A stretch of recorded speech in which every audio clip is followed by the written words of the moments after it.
Headlines of the day from CMR. All right, good morning, Sandy. What headlines do you have for us this morning? Hey, good morning, Blake and Aaron. Unfortunately, we'll start with some bad news on the international front. So the earthquake that hit Turkey, Syria, has now surpassed a death toll of some 5,000 persons. I think you remember yesterday morning, it was, it started at like 600 and then it went up to over 1,000. It has just really, really been climbing.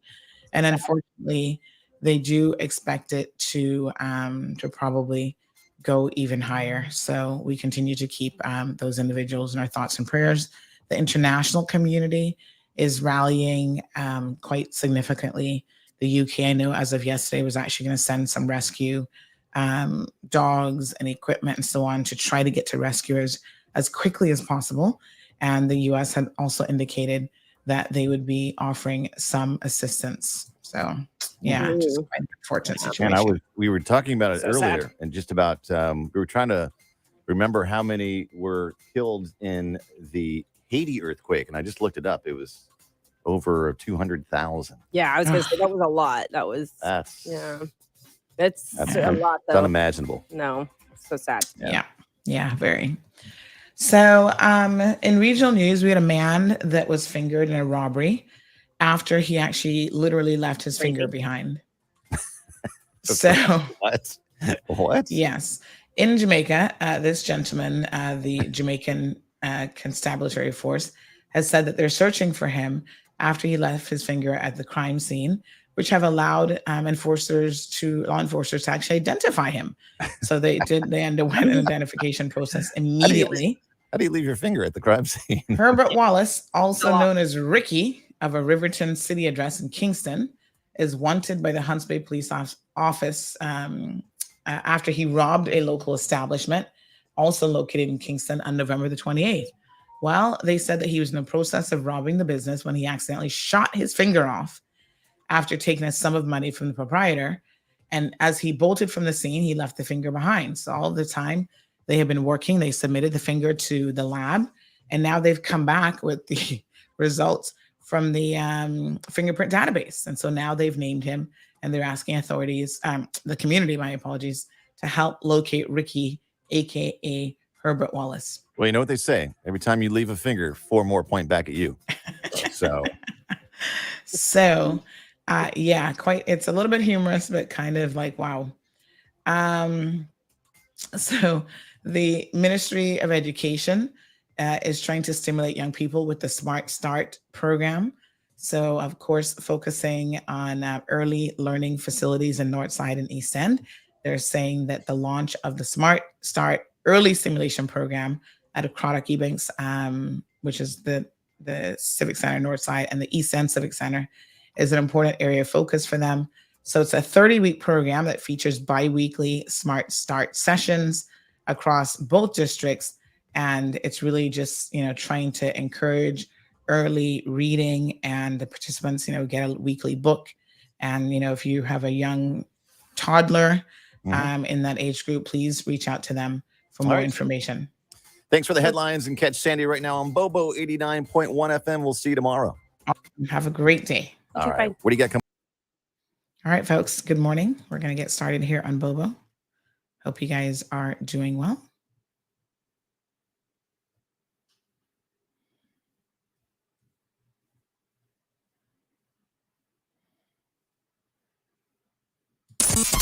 Bigger, better, bolder. The cold, hard truth is taking talk to the next level. Right here on Bobo 89.1 FM, Cayman's Community Radio. We are still spilling the tea and committed to being part of the change that Cayman so desperately needs. Join Sandy Hill weekdays from 7:30 a.m. for Premier Access, Cayman Voices, Truthful Thursdays, and much more. Cayman's #1 talk show is now bigger, better, bolder, and more than talk. Getting results with hot topics, consumer reports, court exposés, and more. I've come to set the record straight. I've come to shine the light on you. Let me introduce myself.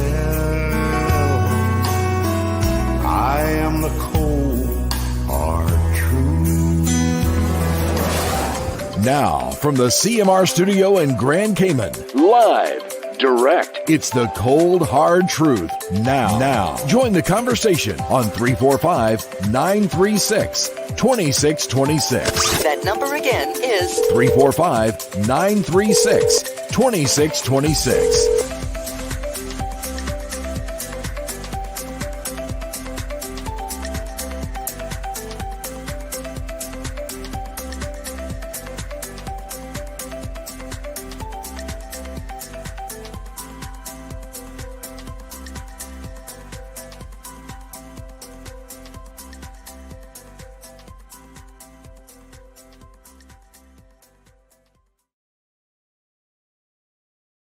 All right. Good morning, everyone. Happy Tuesday. How are you guys doing? Hope that you are well. We've got lots to talk about this morning, but first up, we're going to be speaking with Health City. So they are back, and I know you guys absolutely love these little segments, and so do I. And this morning, we're going to actually have a little chat. I know we've talked about, my gosh, it's been months now, to be quite frank, but last year I went and I did an executive checkup, and we're going to talk about my experience as it relates to that, because it was quite something. So I want to make sure that we definitely have that discussion, which we will get into all the details this morning. So let us see who is with us. I'm just linking the, let me see here. Just linking our WhatsApp for the show. Of course, we use WhatsApp Web, which every once in a while it seems kind of like you've got to link it back for it to work properly. So good morning to everyone on social media, of course, on radio. Good morning to Evelyn. She's here first. And don't forget my WhatsApp group. Yes, I am going to, I'm going to go ahead and send out the links to those persons as well. I know some of you often say to me, sometimes I can't find the show. So not to worry. We have got you covered. We're on Facebook. You can find us every single day on Facebook. The easiest way to find it on Facebook, because I think Facebook sometimes will tell you when it's live. If you follow the page, it tends to let you know. But, you're probably like me. You've got so many pages and stuff that you follow on social media that Facebook has to prioritize what you see. So sometimes it'll show you other things, but all you have to do is go to the Facebook page and click on the tab that says video up at the top, and you'll see not just the current live show, but you'll also see all of our previous shows and stuff as well. Because I know a lot of you say to me, I don't get to watch it live, but I know based on the numbers, you definitely go back and watch it. So we've got a couple of things, coming up this morning that will be of interest to some of you. And some of it is, as we could say, community sauce, the things that everybody was talking about yesterday. And those of you who don't in the know, well, you're going to be in the know this morning. So make sure that you do not miss that. I love when people message me and say, oh my gosh, Sandy, I heard you were talking about this, that, and the next thing, I missed it. Well, I encourage you to tune in. All right, so we'll do that. We're going to do a little update a bit later on regarding what we ended the show with yesterday, because I do have some further updates on that and reference to work permits. And I'm going to tell you guys a couple of things that I'm actually working on that I think are really important to try to stop the work permit scamming that's happening in this country, because it appears from all fronts that it is now growing more so than ever out of hand and really, really chronic. And I think the authorities have got to be prepared to react. Good morning to Miss Olivia. Good morning to Felicia. How are you? Bert is here. Good morning. So nice to see you. Thanks for joining us. We have Miss Marlon Swaby also joining us this morning. Sujit is here most mornings. We've also got Stephanie Brooks. Good morning to Stephanie. Everton joining us says, I need that rooster. Which rooster was it, Evelyn? Was it the one that was walking into, we posted 2 pictures yesterday that were kind of funny, making fun of the whole rooster situation. Listen, folks, at this point in time, I think everything is so blown out of proportion. You can't help but really chuckle at some of this stuff. But we do know, hopefully now, you guys are getting a sense that it's just relax, basically. I've got roosters in my neck of the woods that nobody wants to come and get. And I messaged DOA yesterday. They said, nope, not them. I messaged DOE. They said, nope, not them. I'm like, can somebody come and get these roosters? I mean, we'll pay. Those of you complaining that you need eggs, like I said, start an egg farm in your backyard. And I will personally volunteer our Savannah and Newlands, roosters and chickens. You got to take all the babies too, though. I will volunteer them for the taking, for adoption. You can come and adopt them. I don't think anybody in the neighborhood is going to object. Although I must tell you, some months back, this was last year, I saw my neighbors outside doing something, and I wasn't quite sure what they were doing. I saw them like hitting something against the like concrete driveway, kind of like in the front of their apartment. And I was looking quite intently, thinking, what the hell are they doing? And I was watching, and then I saw the thing go on the grill. And I then realized that what they were doing is they were actually killing a chicken that they grabbed from the yard, just that easy. And they were defeathering him. Is it called defeathering or what do you call it when you rip off their feathers? Is it defeathering? Anyway, this is how it used to happen back in the day. And I remember as a child, actually, I wouldn't say I witnessed it too often, but in my brain somewhere, there is a memory locked away of having seen my mother do it at least on one occasion. I don't really recall it kind of being the norm, but I do recall seeing one instance of a chicken being, just grabbed. It's called plucking. Thank you, Ms. Darlene. Grabbed from the neighborhood, I guess, and plucked and defeathered. And do you season it right away? Like, I don't know what the logistics are of grabbing it live and exactly how that works. But I did, I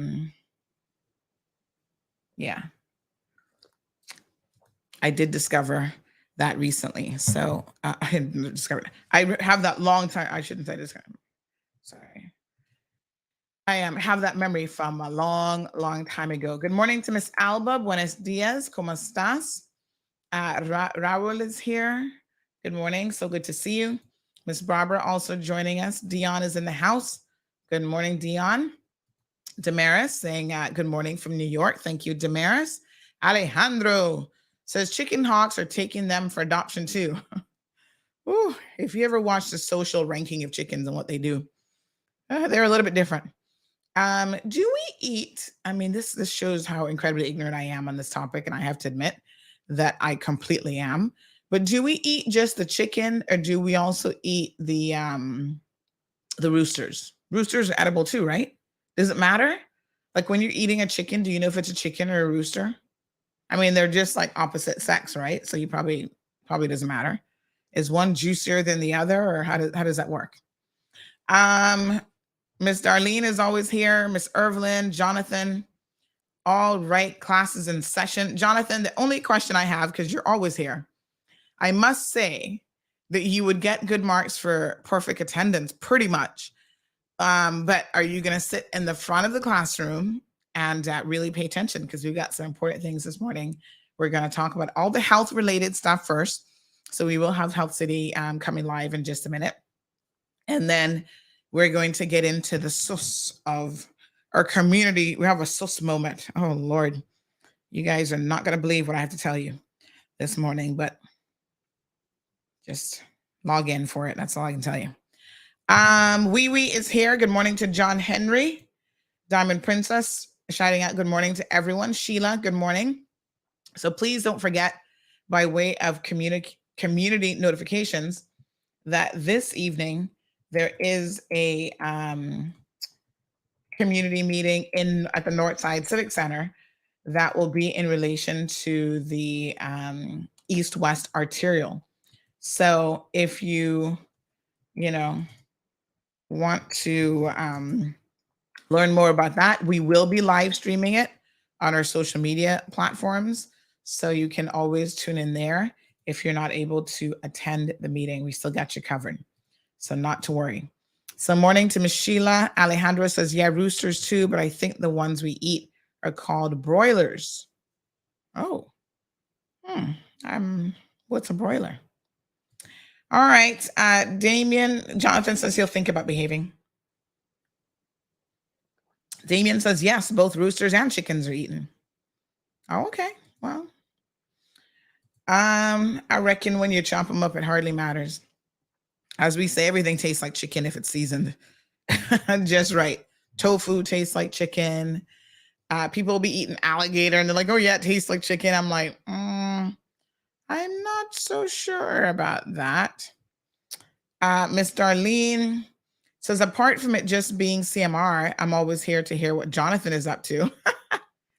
He does add an element of entertainment, mischievous entertainment to our morning program without a doubt.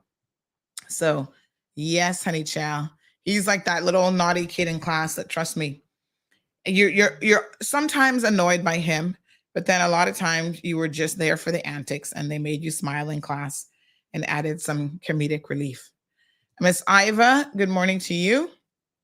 Oh Lord, Jonathan doesn't want to hear about the Health City part. Jonathan, I bet you're probably the person in class who needs it more than anybody else. I would love for you to do an executive checkup to see what your health numbers are. Alejandro says that chickens are the species and it's rooster and hens. Oh, okay, I got you. So we just roosters and hens, male, female, but generally speaking, they're all chickens. Yes, Miss Lulu, honey child, I'm here. So while we're waiting on Shamari to join us, let me go ahead and talk a little bit about my experience at Health City, and then we can bring in our guests. So last year, you guys know my birthday was approaching in August, and I had this idea that my next birthday, which is this August now, I'm going to be the big 50. Yes, honey child, 50 is about to hit. And so, 10 years ago, I was doing really, really well on my fitness journey. I was, I got to show you guys a little picture. Man, I was looking good, feeling good, like committed, working out, eating about 80%. I'm not like super strict with the diet. Like that's just not me. I believe in moderation with most things. But anyway, I felt like I was really doing really well and making some good progress and the whole nine. And somewhere along the line, I fell off the wagon. I fell off pretty hard, actually. And so I've not had a good, solid, active exercise regime since then. So I thought, you know what? Sometimes we'll use these little markers in life to allow us to like reboot. I'm going to have a reboot moment, reboot our exercise program, reboot the diet, whatever. A lot of us use New Year's as a reboot moment. Like every New Year's, okay, I got my goals set. This is what I'm going to accomplish this year. And so I thought, okay, this gives me a full year, 50 by 50. I can do it. I want to lose 50 pounds is the ultimate goal. But even if I lose 25, 35, 40 pounds, hey, I'm going to take it as a win. But 50 is the ultimate goal, right? So as part of my 50 by 50 plan, you have to get a baseline indication of where you're at with your health. Because listen, you look good, you may be okay. So looks can be very, very deceiving. You don't know once you start to peel off those layers, what's underneath. There's a lot of people that I know that actually look really good. They're slim and you think, oh yeah, they're healthy. And trust me, they have more visceral fat underneath that belly and whatever, which is the one that you can't really see, but it's the most dangerous type of fat because it's surrounding all of your important organs. So there are tests that they do, testing the liver and so on, that is really, really important to give you a real indication of where you're at. So I must say that I was having a think about it, thinking, right, I need to do all of these other things to kind of let me know where am I baseline. Now, I like to do my checkups. I try to go and do my mammograms and all these things, as prescribed, as recommended. But to say, when was the last time I had a really good overall physical? I do blood work here and there. But I was like, yeah, I got to do a good physical. And then, of course, Health City offers this executive checkup, which allows you to, when I tell you guys all the stuff that I did, you're simply not going to believe it. So I said, yes, let me go do this executive checkup. And then they have bolt-on packages where you can do the executive checkup. And I'm going to show you guys this one here, but you can also add other elements to it as well. So I did the women's plan, which allowed me to do things like the pap smear. So it tells you all the stuff here. So you have the executive health check, which is reasonably priced at US $6.99. You've got the cardiac health check, the men's health, which will do things specific to men, like their prostate, abdominal ultrasound, diet consultation, and so on. And then the women's one, which is important for women, pap smear, pelvic exam, breast screening, mammogram, abdominal ultrasound, and diet consultation. So I did the executive health check along with the women's health check, and then the cardiac one as well, which included my CT calcium scoring and the echocardiogram. So they prodded, let me increase the size of this so you guys can see this a little bit better. I can tell you, that they prodded and they pinched and they poked and they took more blood than I really knew what to do with. Honestly, they tested everything. I was there for like 6+ hours while they tested me, and they did everything. Now, normally it wouldn't take you that long to even do all of what I did, but because we were recording it for the purposes of showing you guys later on a bit about what my experience was like, that's why it took long. But it was the most thorough exam I have literally ever had in my entire life, right? And I was able to ask questions. Marilyn, I'm not sure what's going on with the Facebook app on your end. I haven't seen any other complaints this morning. But yes, I was able to ask a lot of questions. I think it's good when you have physicians that have really good bedside manners and they understand that sometimes you'll not understand something and you'll actually have some questions.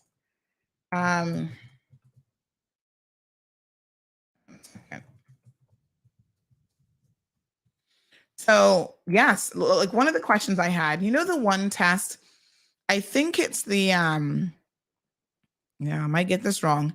We'll ask Dr. Marjorie here in a second if she might know which one this is. Actually, Dr. Marjorie, I'm going to just bring you in. Morning, Dr. Marjorie, how are you? Oh, you've muted yourself. So yes, just mute yourself. There you go. Good morning. Sorry about that. That's okay. So thank you for joining us. I know Shamari is running a little bit late, but he'll be here shortly at an early morning meeting. So Dr. Marjorie is in charge of, she's a sales manager for LATAM. What does LATAM stand for? Latin America. Ah, beautiful.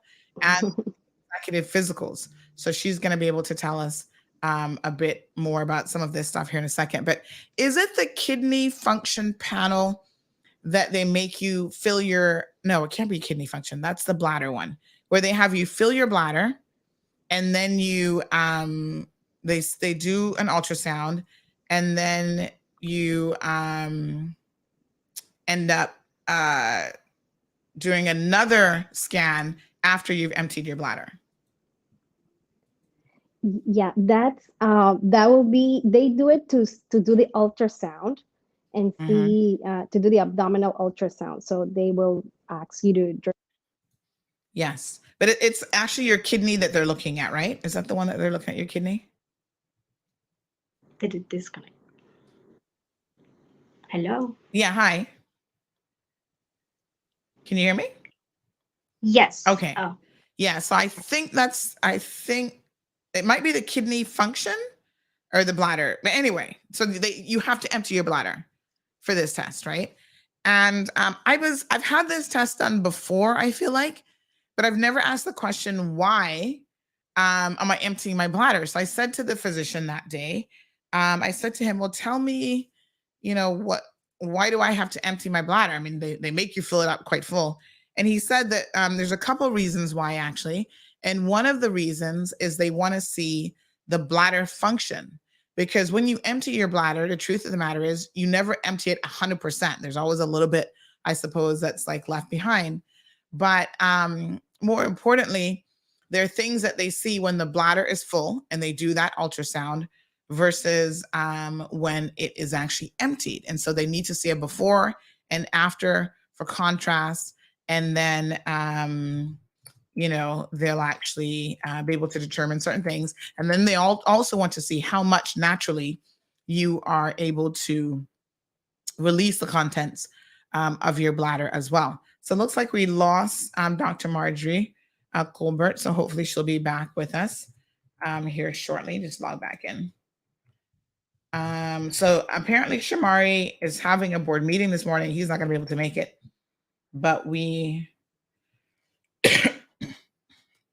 my apologies. He's had a last minute change in his schedule, but we will, the show will go on. So Dr. Marjorie, I think you just dropped out there, but I was just informing your audience that unfortunately Shamari has had a situation this morning where he won't be able to make it, but the show must go on, quite literally.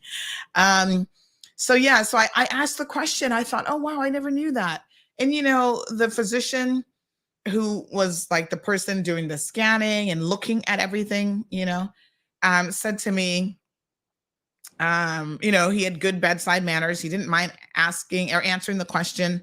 And so I think that these things are really, really important. So they give you a booklet, and I know I've showed you guys my booklet before, that has all of your test results, which I think is important.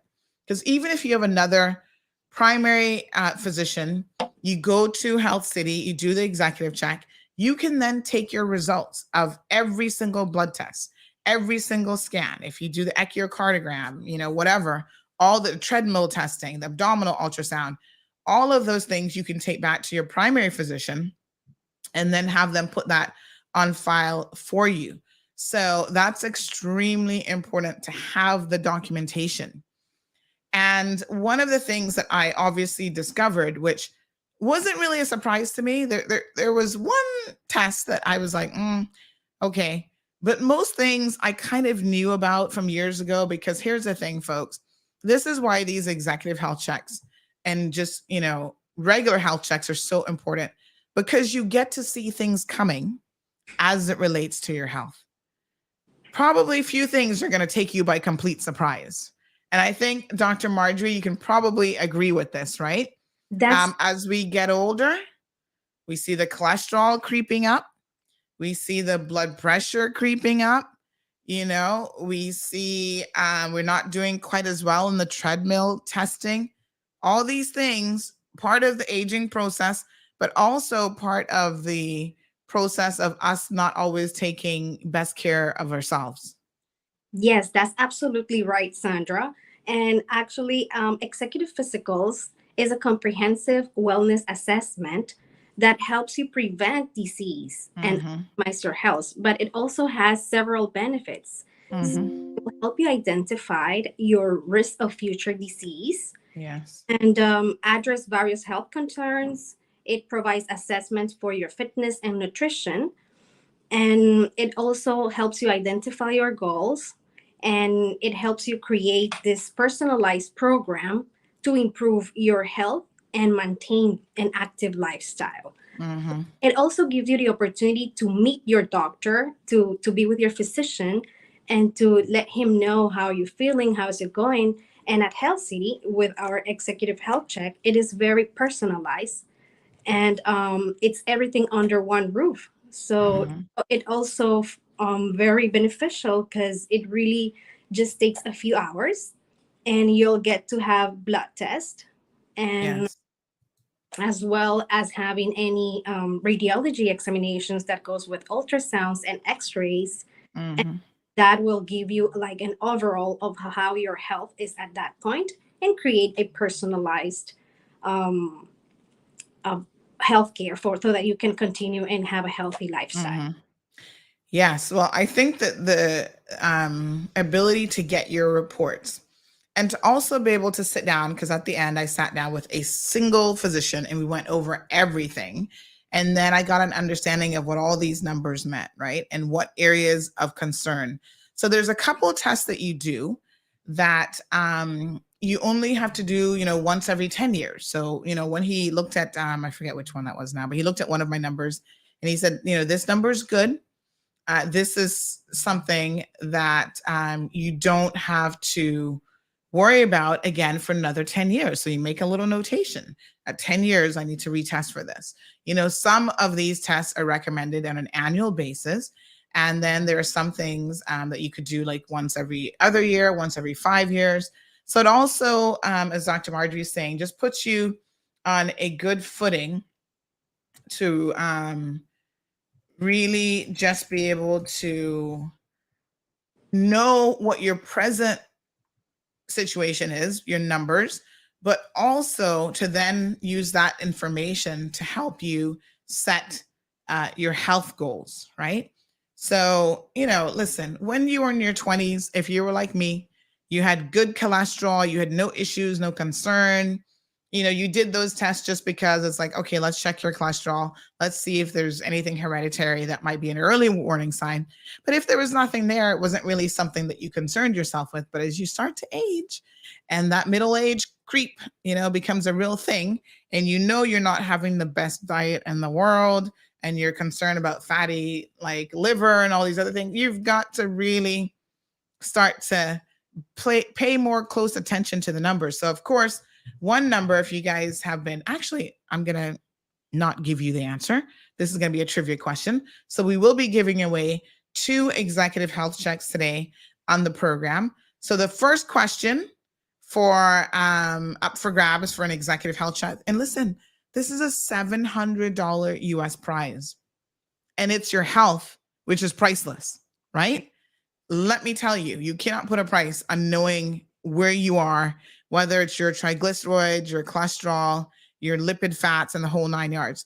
What number, what test, if you will, have you heard me, because I've talked about it on the program before, what test have you heard me talk about that I have to watch the numbers very, very closely? And I'm actually now, as a result of this executive check, every 3 months I'm going in and I'm monitoring my numbers because it's creeping up ever so slowly, and I got to stop that creep. So,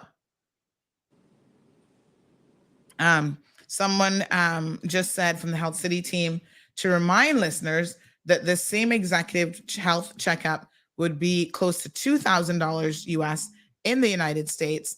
And this one here is priced extremely reasonably at only $6.99. So we got a first caller on the program. Good morning, caller. What's your guess this morning? Good morning. Is it your sugar, your blood sugar level? I'm looking for a very specific test. So you're on the right path. For sure. Okay. All right. So we got another caller who's going to guess. Good morning, caller. Welcome to the program. Hi, morning, Miss Sandy. Morning. Is it your HbA1c? Yes. Shortened for A1C. Normally I just refer to it as the A1C, but the full title is HbA1c. And so that's the number that I'm watching. Dr. Marjorie, so I've got your contact details. Obviously, you're calling on WhatsApp. So congratulations for being our first winner of the day. Thank you. Have a great day. All right. You're welcome. So yes, we've got one more that we're going to give away, folks. So don't worry. You'll still have an opportunity to win. So yes, that's wonderful. But Dr. Marjorie, tell us a little bit about this A1C number. So people who might be listening, you have no idea what that is. Why is that a number that is important for people to monitor and watch? So an HbA1c is a blood test that let you know how is your blood sugar. It will let you know how it's in the last 3 months.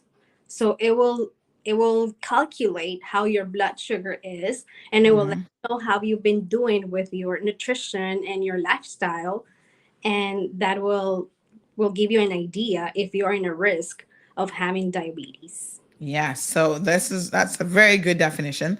So basically, the A1C test, also known as the hemoglobin A1C or the HbA1c test, is a simple blood test that actually measures your average blood sugar levels over the past 3 months. Now, here's why that's important, folks, because when I go in, I do the fasting sugar. We all do that. They say, right, come in, fast overnight. You go in, your sugar levels in the morning. My sugar levels in the morning actually normally fine. So that is but one test, but it's not an indicator of the long-term sort of modulation, if you will, of what your sugar level is doing. And so the A1C test allows your physician to see over 3 months what is happening. And it's in many respects, I think in the medical field, it's considered a much better test because it takes the snapshot of a 3-month period of time to see, longer term, what's going on with your sugar level. So although I go in and I do a fasting blood test and that number is okay, you think, oh, I'm not diabetic, I don't have anything to worry about. You really should have this A1C number checked, especially as you become older, because you'll want to know what you're kind of averaging over the 3-month period. So it gives you a better picture, a better indicator. So it's kind of like, the fasting blood test tells you right now, right here, what your blood sugar level is, right? And if it's not spiking, you fasted all night and it's normal, that's okay. But the A1C number is going to tell you really what is happening sort of almost behind the scenes when the physician isn't telling you, okay, fast and come in first thing in the morning. So my A1C number has been kind of slipping upwards, and that is definitely not something that you want, because that is an indication of a lot of times it can help identify people who are falling into that pre-diabetes category and who are at risk for diabetes. So you guys will also remember that when I did my 23andMe test recently, well, that was last year. Oh gosh, the time is going so quickly.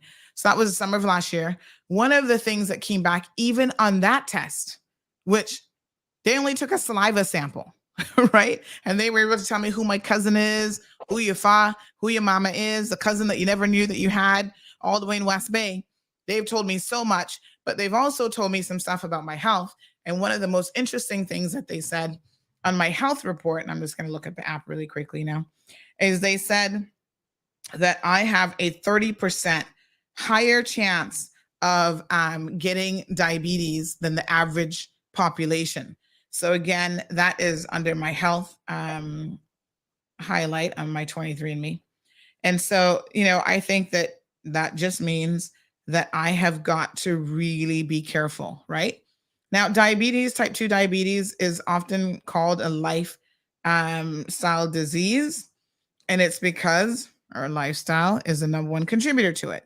So the diet, I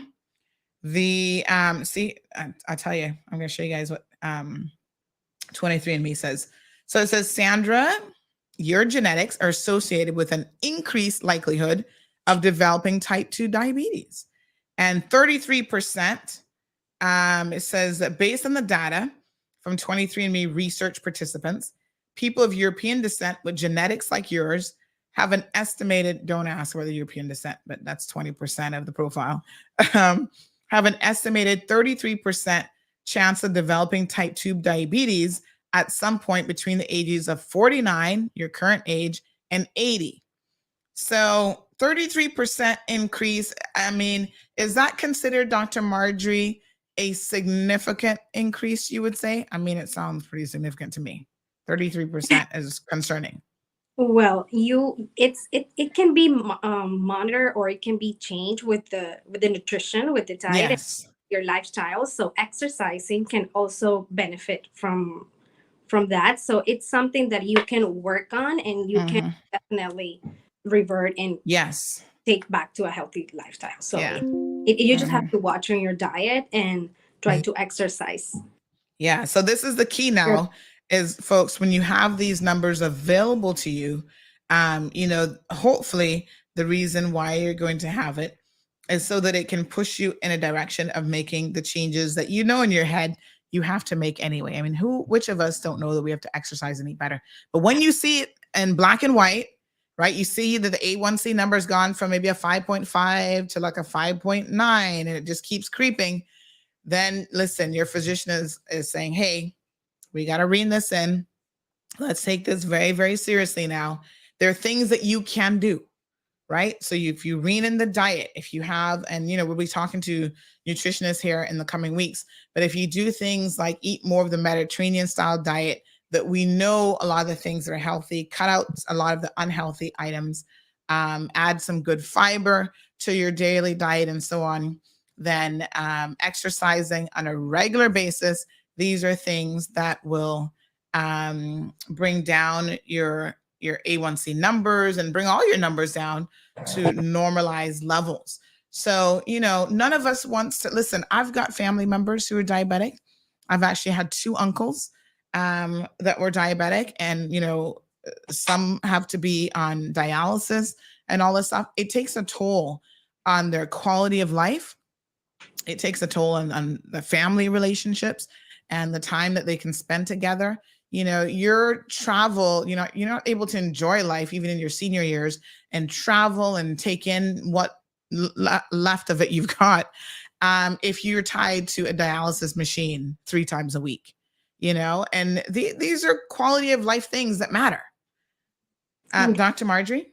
Sorry, and this is why we are encouraging the public to do a health check, because we'll be able to assess you on how is your what are your risk factors, and what about it depends on your medical and your family history. So it will help you identify if there's any risk of future disease, and if there's any chronic or current disease at the moment, then it will also help you have a better control of the disease. And it's very important that we take care of ourselves and take some time, because I know life is busy. Everybody's working. Everybody's just so stressful and basically have no time within work, family. But nowadays it's time for us to stop and to think about ourselves and try to do a regular health checkup. Because even if you feel fine, you still need to see your physician. And because there's many that, like, you won't, like, for example, you won't know if you have a high blood pressure if you're checking it regularly, or you have a high, like you were mentioning, high blood sugar test, and sometimes it doesn't have any symptoms. So it's to just comment at Health City. Also, we have different health checks, different type of health checks. So and we'll talk about the women's health check here in a second, which I think is really, really important. But I mean, high blood pressure is called the silent killer, because you can have it and you walk around and you look fine and you feel fine, and then you have a stroke or something that is tied to that, because you simply did not know that you had high blood pressure. And once you know you have it, it's something that you can do some degree of self-monitoring home with different devices. But definitely everybody should know kind of where their numbers are. And there's some people who get what they call, I forget what the technical term for it, but when you go to the physician's office, some of us get a little bit nervous. This even happened to me when I went for this health check, the executive health check. At first, my blood pressure was a little bit like tipsy, and they said, we're going to test you a little bit later on, because there are people who get a little bit worked up about going to the doctor's office. But, I have actually read in medical journals and research that said even the fact that if you get worked up, your blood pressure goes up, is an indication normally that your blood pressure is something that needs to be monitored more closely. And, I became aware when I was pregnant with my daughter, of course, because she was, I was in my 40s. This has a lot of associated risk. So big shout out to Dr. Diasaran. I was very, very closely monitored And, he caught some stuff early on that required me to go overseas and do additional testing. And then thankfully, in the end, everything was fine. But there was a lot of monitoring. And, at 8 months, he said, okay, we've got to take this baby because we can't take any more chances. Even 1 month was too much more of a chance. He said, let's just take the baby. And that was the best decision ever. But, looking at gestational diabetes. So if you're a woman that has had gestational diabetes, that means that both you and your children need to make sure that you know what your A1C numbers are and that you monitor that throughout the remainder of your life, because you're more likely to actually get type 2 diabetes if you've had gestational diabetes, or if you've had really large children and stuff as well, which oftentimes can be an indicator of gestational diabetes. But I remember one of the tests that he had me do when I was pregnant is where they have you kind of walk up and down the stairs, get a little bit of exercise, and then they come back and they test your blood pressure. And then they monitor how quickly it goes back down, right? So obviously when you're doing certain things, your blood pressure will elevate and so on. And then they watch and see how quickly it comes back down. So these numbers, folks, it's important that you know what these things are and what they mean and what your kidney function is all about, what your uric acid is. Some of us are predisposed to certain things genetically. So my father had gout. So that means that I am predisposed to having gout. And what does that mean? And, what are some of the things that I can do? And there are tests that can be done that will tell you whether or not this is something that you really need to be concerned about, or if it's something that will just require ongoing monitoring. So my A1C number is definitely one thing that I will have to continue watching. And I'm now making some small lifestyle changes to really try to address that. And of course, my 50 by 50 plan, the whole thing about that is not just to lose 50 pounds. I mean, that's great, but with the weight loss. And hey, 50 pounds is that's a lot of weight, without a doubt. Y'all looking at me like, oh, what's going to be left of Sandy if she loses 50 pounds? But even 10, 15 pounds, right? You don't have to think in terms of big numbers. Like start with, okay, I want to lose 5 pounds, then add another 5, and you just keep going.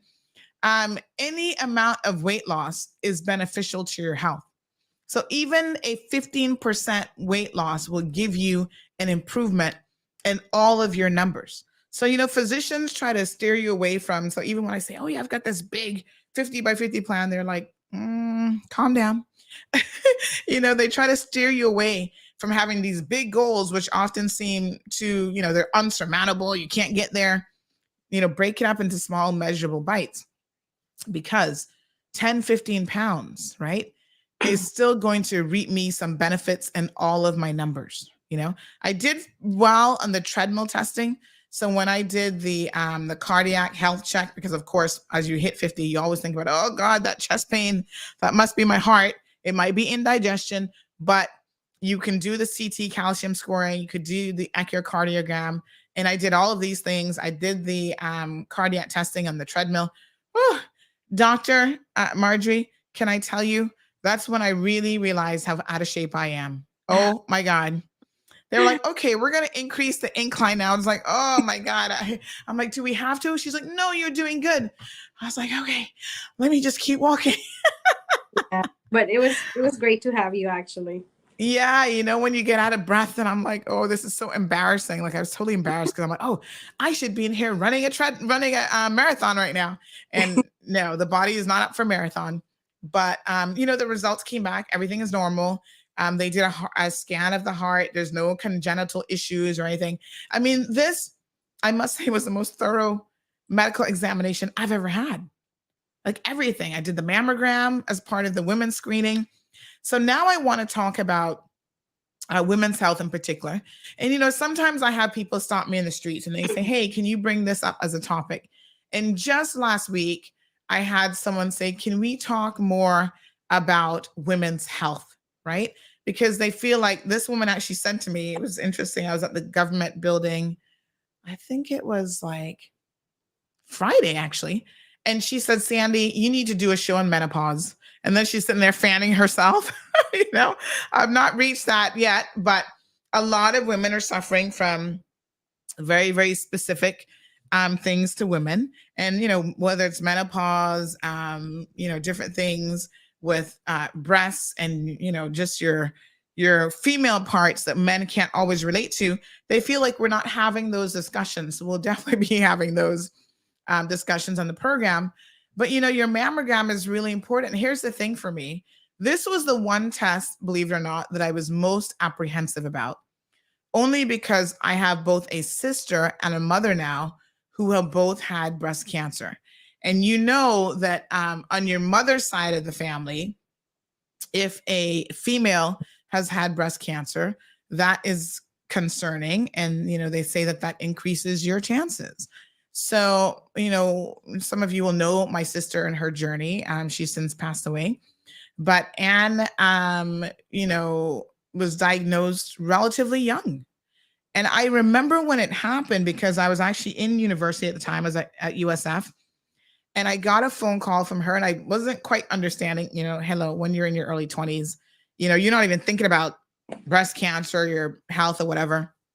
So she, no, I'll tell you what happened. It was the other way around. I called her because she's the eldest. She was the eldest sibling, the eldest sister. And so I called her because I had gone to my physician. Hey, I was still doing some kind of checks, and they discovered a lump in one of my breasts. And it was a sizable lump, quite interestingly enough.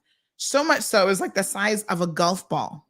And everybody was like, in your 20s, what on earth do you have a golf ball sized lump doing in your breast? And so this, would have been like mid 90s, right? Probably 94 or so. So it was really shocking.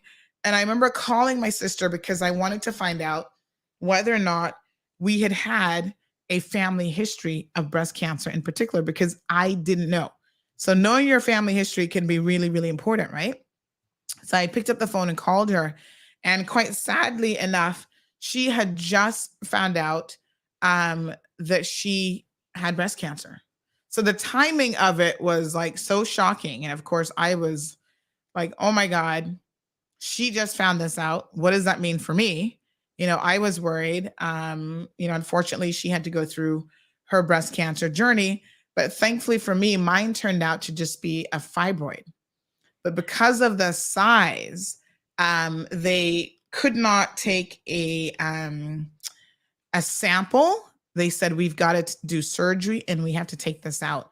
In the United States, there's a lot of options. And of course, I'm a poor university student. I'm like, oh my God, I don't have money for surgery. They're like, don't worry about it. We have nonprofit agencies that will assist. And so through the kindness of some of these nonprofit agencies, I was able to go to Moffitt, and they, removed this and tested it, and everything was fine, thankfully. But of course, because I have had 2 females on my mother's side now with breast cancer, that is something that is really, really concerning. So going into all the tests here, the only test I'm always apprehensive about is the mammogram. And the mammogram is fine. And then I just continue doing my annual mammogram. But there was another test that came back not normal. Now this is going to be the other question, because if you'd paid attention, you probably would have heard me kind of mention this. So this will be our second trivia question of the day. Which of my other tests, a little bit surprising, came back actually not being normal. And so I had to do some follow-up examinations as a result. 943-2626 is a telephone number. So you got to call in. I know y'all like to just WhatsApp me, but call in on either the WhatsApp number or the straight line number if you think you know the answer. And here we go. Good morning, caller. I'm trying again. I know. I feel like this could be this could be it for you. Was it the pap smear? Yes. Ding, ding, yes! Ding, ding, ding. You are a winner. Hey, thank you. So yes, it was the pap smear. So I'm just going to jot down your number. Send me a WhatsApp message, and then I'll make sure that you get the free executive health check certificate. I have a question before you go. Do I have to use it for myself or can I use it for my husband? I mean, I think you can re-gift it. Yeah. I mean, if you don't feel like you need it, but he needs it more than you, yeah, why not? Thank you. All right, you're welcome. Okay. All right, Bye. good. Yeah, it doesn't really have a name attached to it, so I don't see why not.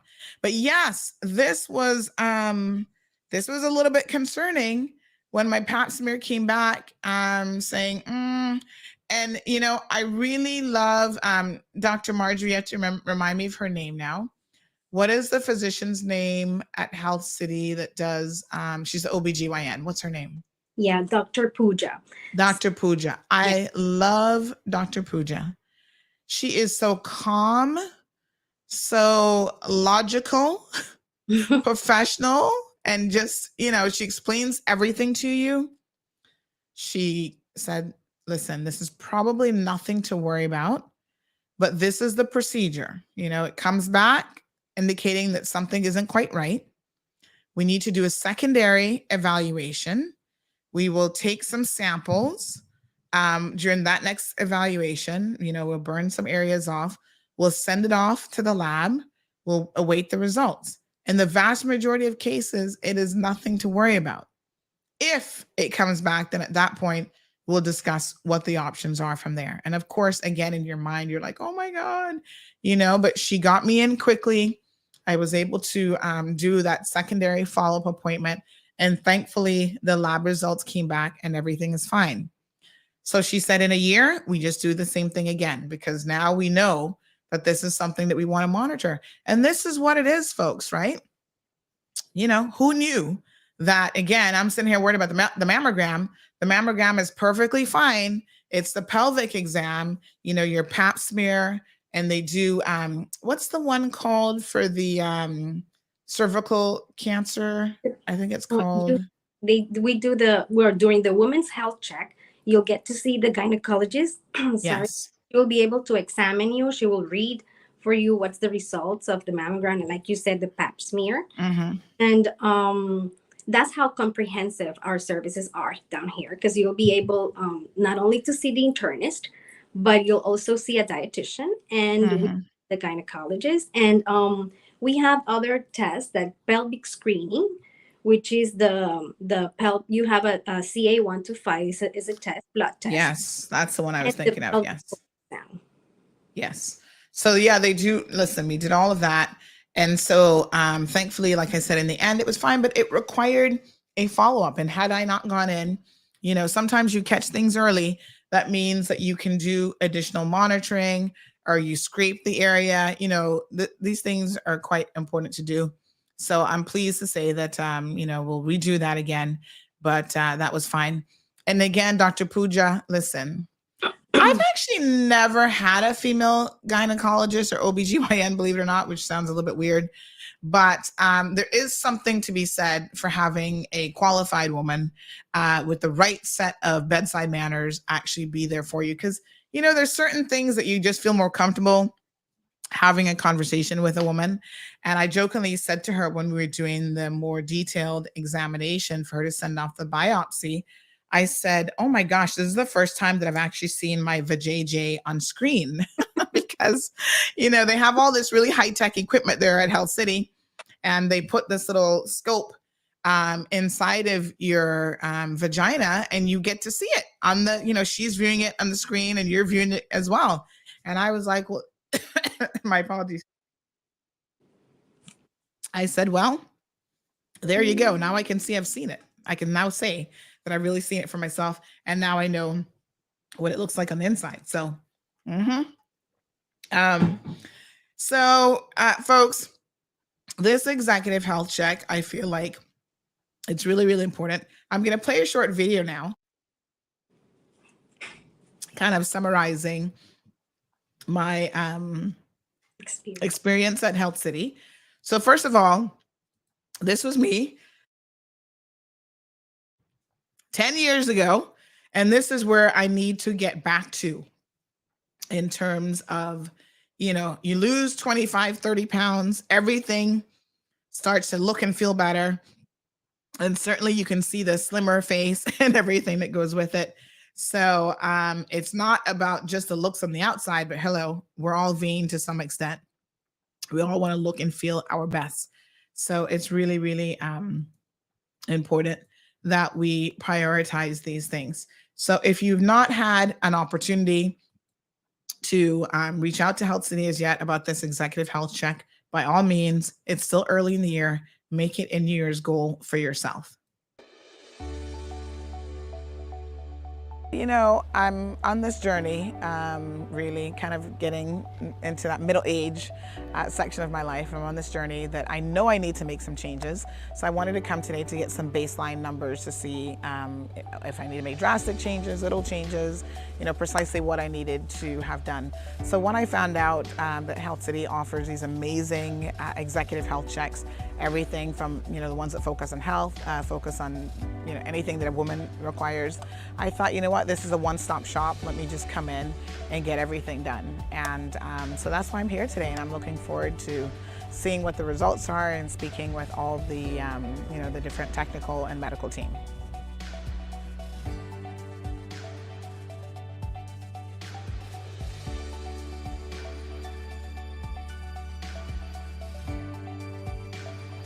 It's been a really busy morning. I've gone through a number of different departments, everything from like x-ray to radiology, urine sample. I went to the lobotomy, the lab.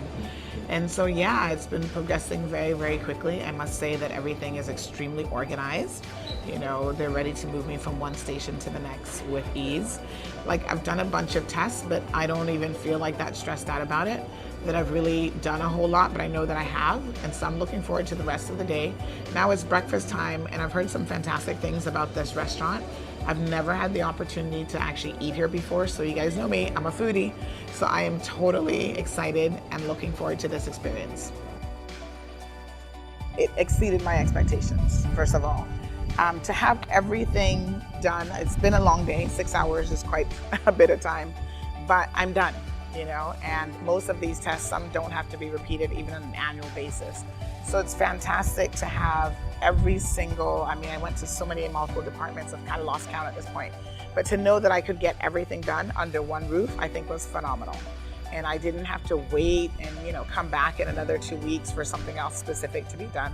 So it definitely exceeded my expectations without a doubt. Hi, good morning. I'm your dietitian Permit. So I was just looking on your reports. Yes. So what I see, I'm giving myself sort of, you know, 12 months for my long-term weight goals, but it starts right away. It starts with dietary changes, exercise, incorporating that into my daily lifestyle, just stress management, trying to get some more sleep. All of these things are important to one's health and wellness. And so, yeah, the journey begins 50 by 50.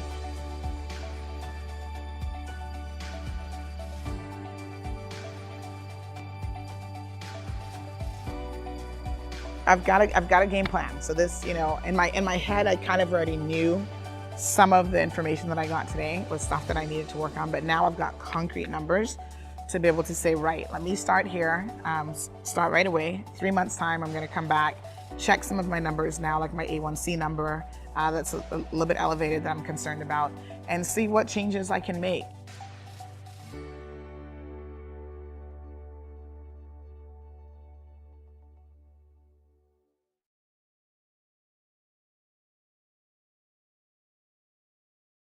Yes, so that's what it was. It was very, very, like I said, comprehensive, and it was well organized as well. You know, even though it was 6 hours, like I said, that was an extended period of time because we were doing some filming and stuff as well. But at the end of the day, it was one of those situations where they had my day mapped out for me. You know, they knew exactly what tests I had to do in what particular order. You know, when I moved from like one section, when I was in the cardio section, like each facility, each room was booked at a particular time. And there was not any long moments of having to wait, you know, because it was a long day. They arranged for me to have a bite to eat. So I was able to get a late lunch. And yeah, it was really quite an experience. So I would recommend it. I would say, you know, definitely contact HSA HSA, Health City. They have all these H and C's in there, but definitely contact Health City, Cayman Islands for more information. So, Miss Vernita. Sorry. No, I was just going to say that Miss Vernita is asking about the BRCA test. So we'll talk about that a little bit later on. But yes, Dr. Marjorie. Yes, I just want to mention that our executive health check, it's mostly covered by insurance wellness benefit. So I'd invite everyone to call us anytime to book your appointment. You can reach us at our phone number 640-4040, or you can email us at appointments@healthcity.ky. Yes. So we'll be ready to assist you, and we have everything planned for you. It's very simple, and we have different packages that you can choose from. Yes, beautiful. So yes, I would suggest, I think that was more that was asking whether or not they can use their insurance card. So I think insurance programs give you, some coverage. It just depends on the type of insurance that you have, obviously, whether all of it might be covered or a portion of it. But, contact the knowledgeable staff there at Health City, and they will be able to assist you with a lot of those questions. So again, you can reach them at 945-4040 or info@healthcity.ky. And of course, their website is healthcitycaymanislands.com. So Dr. Marjorie, thank you so much for joining us this morning. This is your first time on the program. So of course, here in CMR, we love to have a very warm welcome to, especially to our first time guests, but we're sure that you'll be back again. Thank you very much. Thank you for having me. All right. Wonderful. All right. So that's Dr. Marjorie Colbert joining us this morning. She wasn't anticipating being solo. That was a bit of a last minute change, but she's a sales manager for Latin America and the executive physicals. And so we thank her for coming on board this morning. So again, contact them. You've got a couple options. You can do kind of the basic executive health check. You've got the women's health check, which you can do, and you can bolt on different things as well. There's the men's health check, which includes your prostate-specific antigen, your cardiac testing, which is a treadmill testing, abdominal ultrasound, and a diet consultation. So, we can all do with the reminders of what our diet should be looking like. So again, we're most appreciative to have Health City back on another episode of Rundown Tuesdays.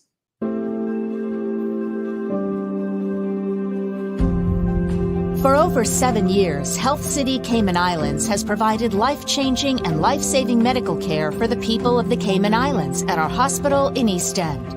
During this time, we have become an integral part of the community, and now, focused on connectivity and collaboration, our vision is to make an even greater impact on the quality of healthcare for the people of our islands. In summer 2022, we will open a 70,000 square foot state-of-the-art hospital built on 3 acres of land at the southern end of Camana Bay, bringing much-needed specialized medical services closer to where people live, work, and play.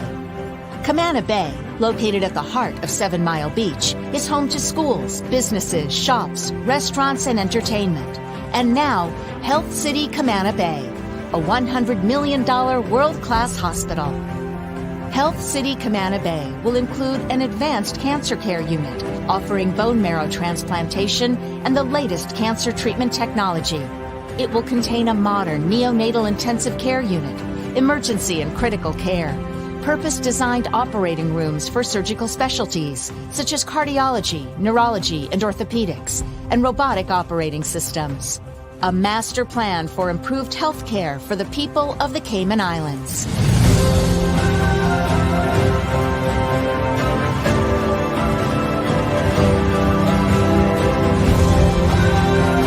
Ready to meet the needs of our patients here and now, we have already established a footprint in Camana Bay with the opening of our clinic. Offering short wait times, extended opening hours, including evenings and weekends, and the ability to see our world-class doctors closer to where our patients live and work. The clinic has bright, comfortable waiting areas and treatment rooms, friendly staff, expert care, lab services, and diagnostics. Reflecting our operating philosophy of patient-centered care, Convenient access to our specialist doctors allows our patients to focus on getting better rather than getting to appointments. With our unwavering commitment to our community and the thousands of patients who trust us to care for them, we look forward to building healthier communities in a place where life unfolds, blossoms, and thrives. Welcome to Health City, Camana Bay.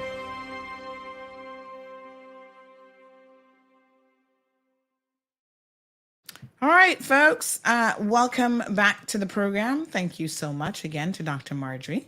I think she did great for her first time. Just to wrap up a few things before we move on to the next segment of the show this morning. Miss Vernita was asking about the BRCA1 genetic testing, which I actually have done. So that's a test that if you have a genetic predisposition for breast cancer, the BRCA1 BRCA gene mutation, there's actually a BRCA1 and a BRCA2 breast cancer genes that they can test for. So a lot of times, if you get breast cancer early on, or there's a family history of it, there is a possibility that you might actually have a familial connection, DNA, right, to breast cancer. And so these two, the BRCA1 and the BRCA2, are genes that actually produce proteins that help repair DNA damage. And it gives you an indication because you can actually look if there's a mutation on that BRCA gene that will give you an indication if there is a hereditary sort of cause to the breast cancers and the ovarian cancers in your family. So what I would say is I did it many, many years ago because, again, I was considered a bit high risk, having had two primary female family members on my mother's side. And there is no family history caused by BRCA1.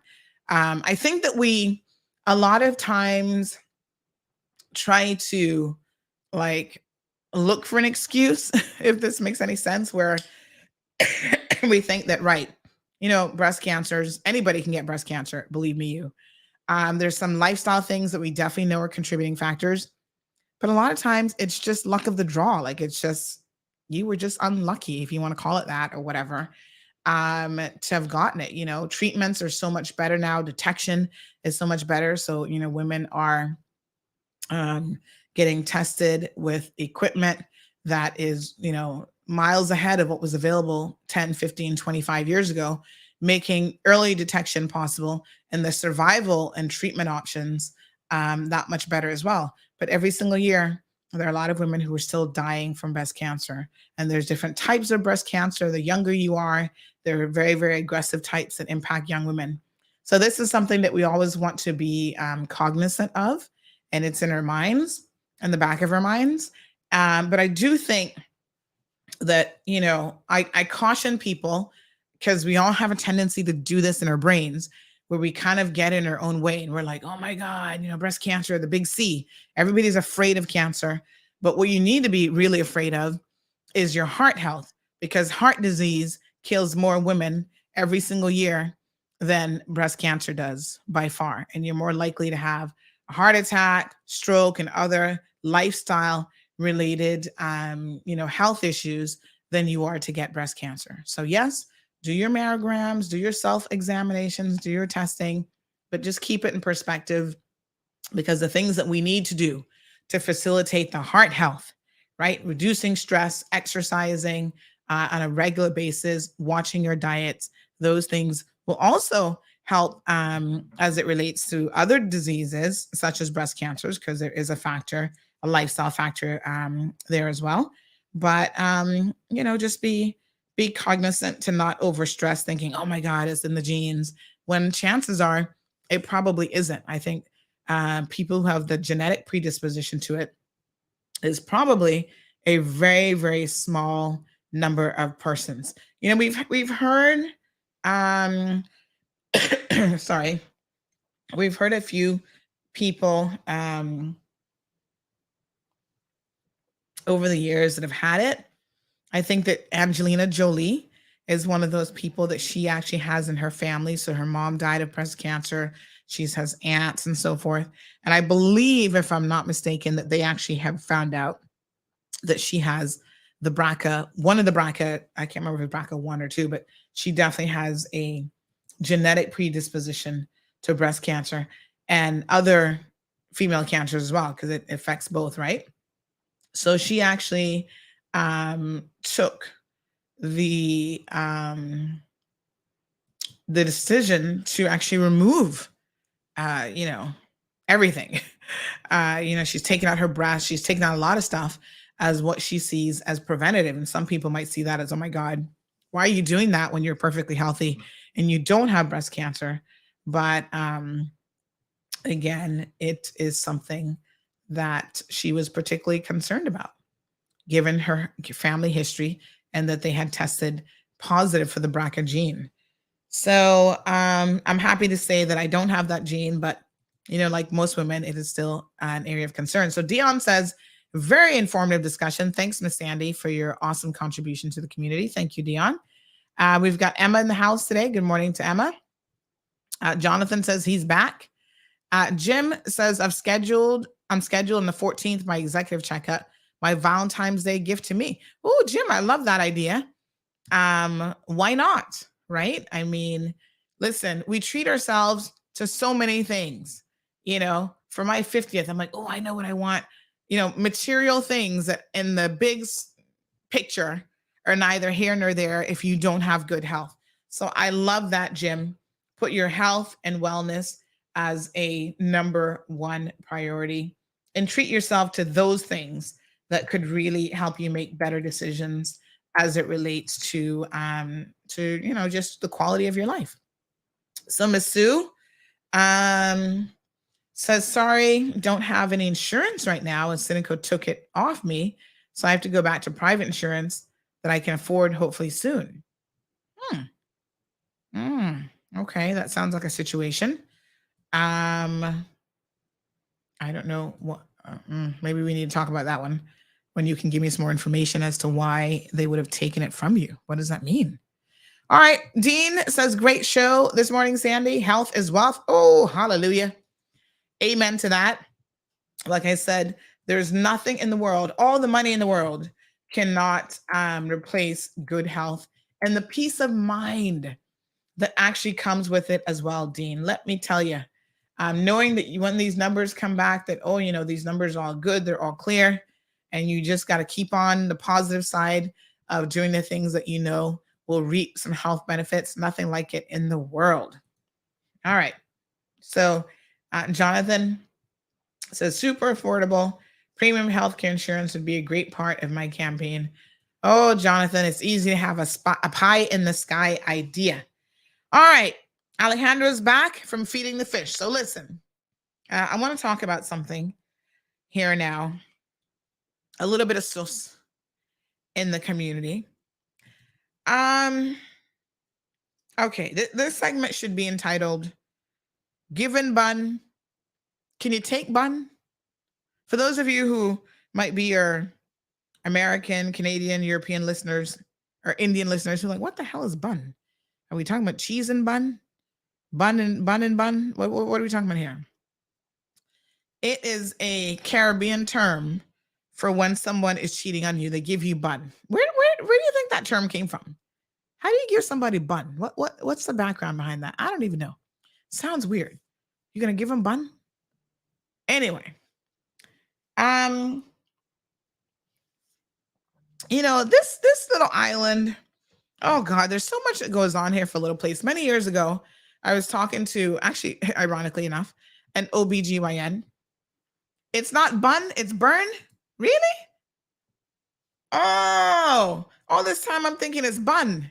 You're saying give them burn, but we say it like bun, because of course nobody wants to really pronounce it properly. Is it burn or bun? Which is it?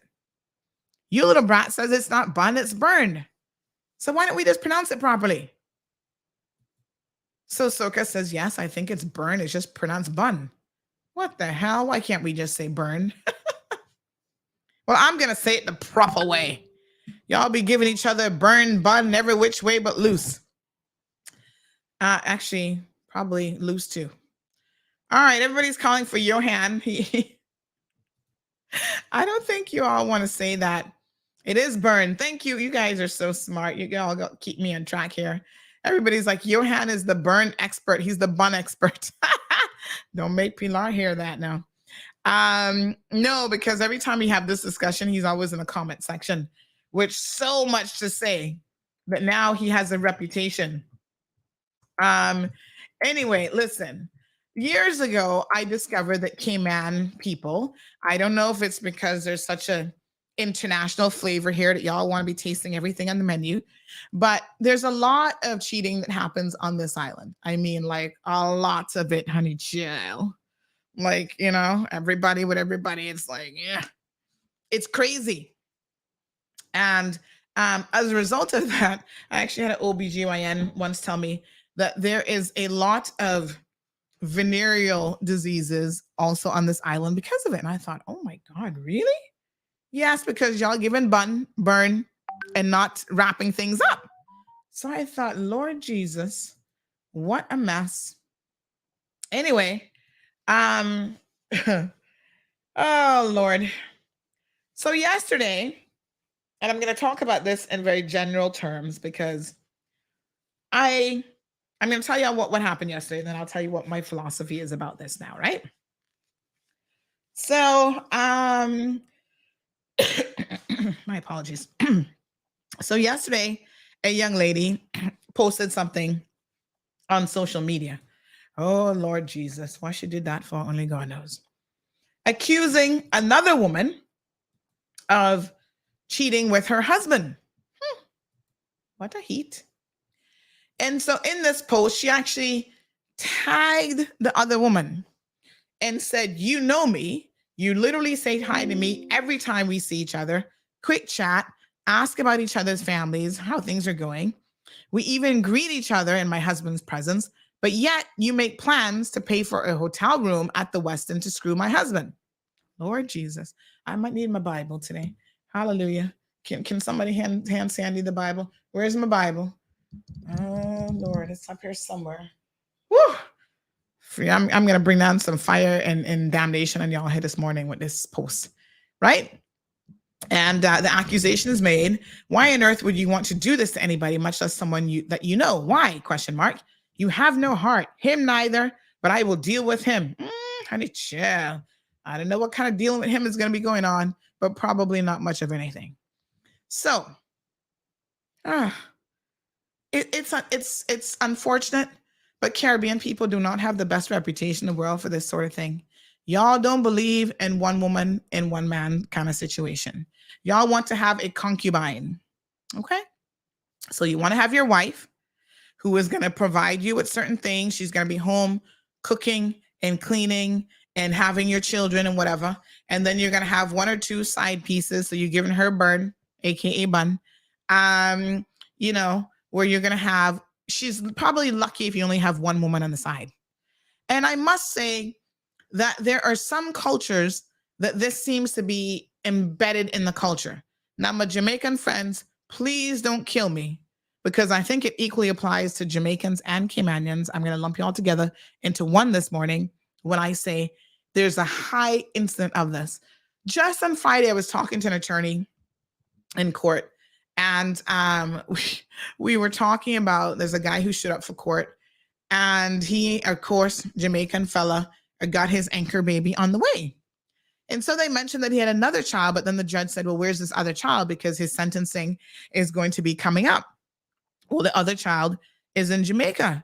So there were two women in the back of the room watching the proceedings, and the lawyer was like, I wonder who those two women are. And I said, well, maybe they're his girlfriends, plural, you know, because again, this is such a normalized thing here. You got to have more than one for people to think you're normal.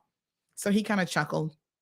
And then he talked about how he, you know, worked a lot in family court in Jamaica, and how something like 70% of the paternity tests come back where the woman's taking this man to court and like, yeah, this is my baby daddy, and he got paid child support.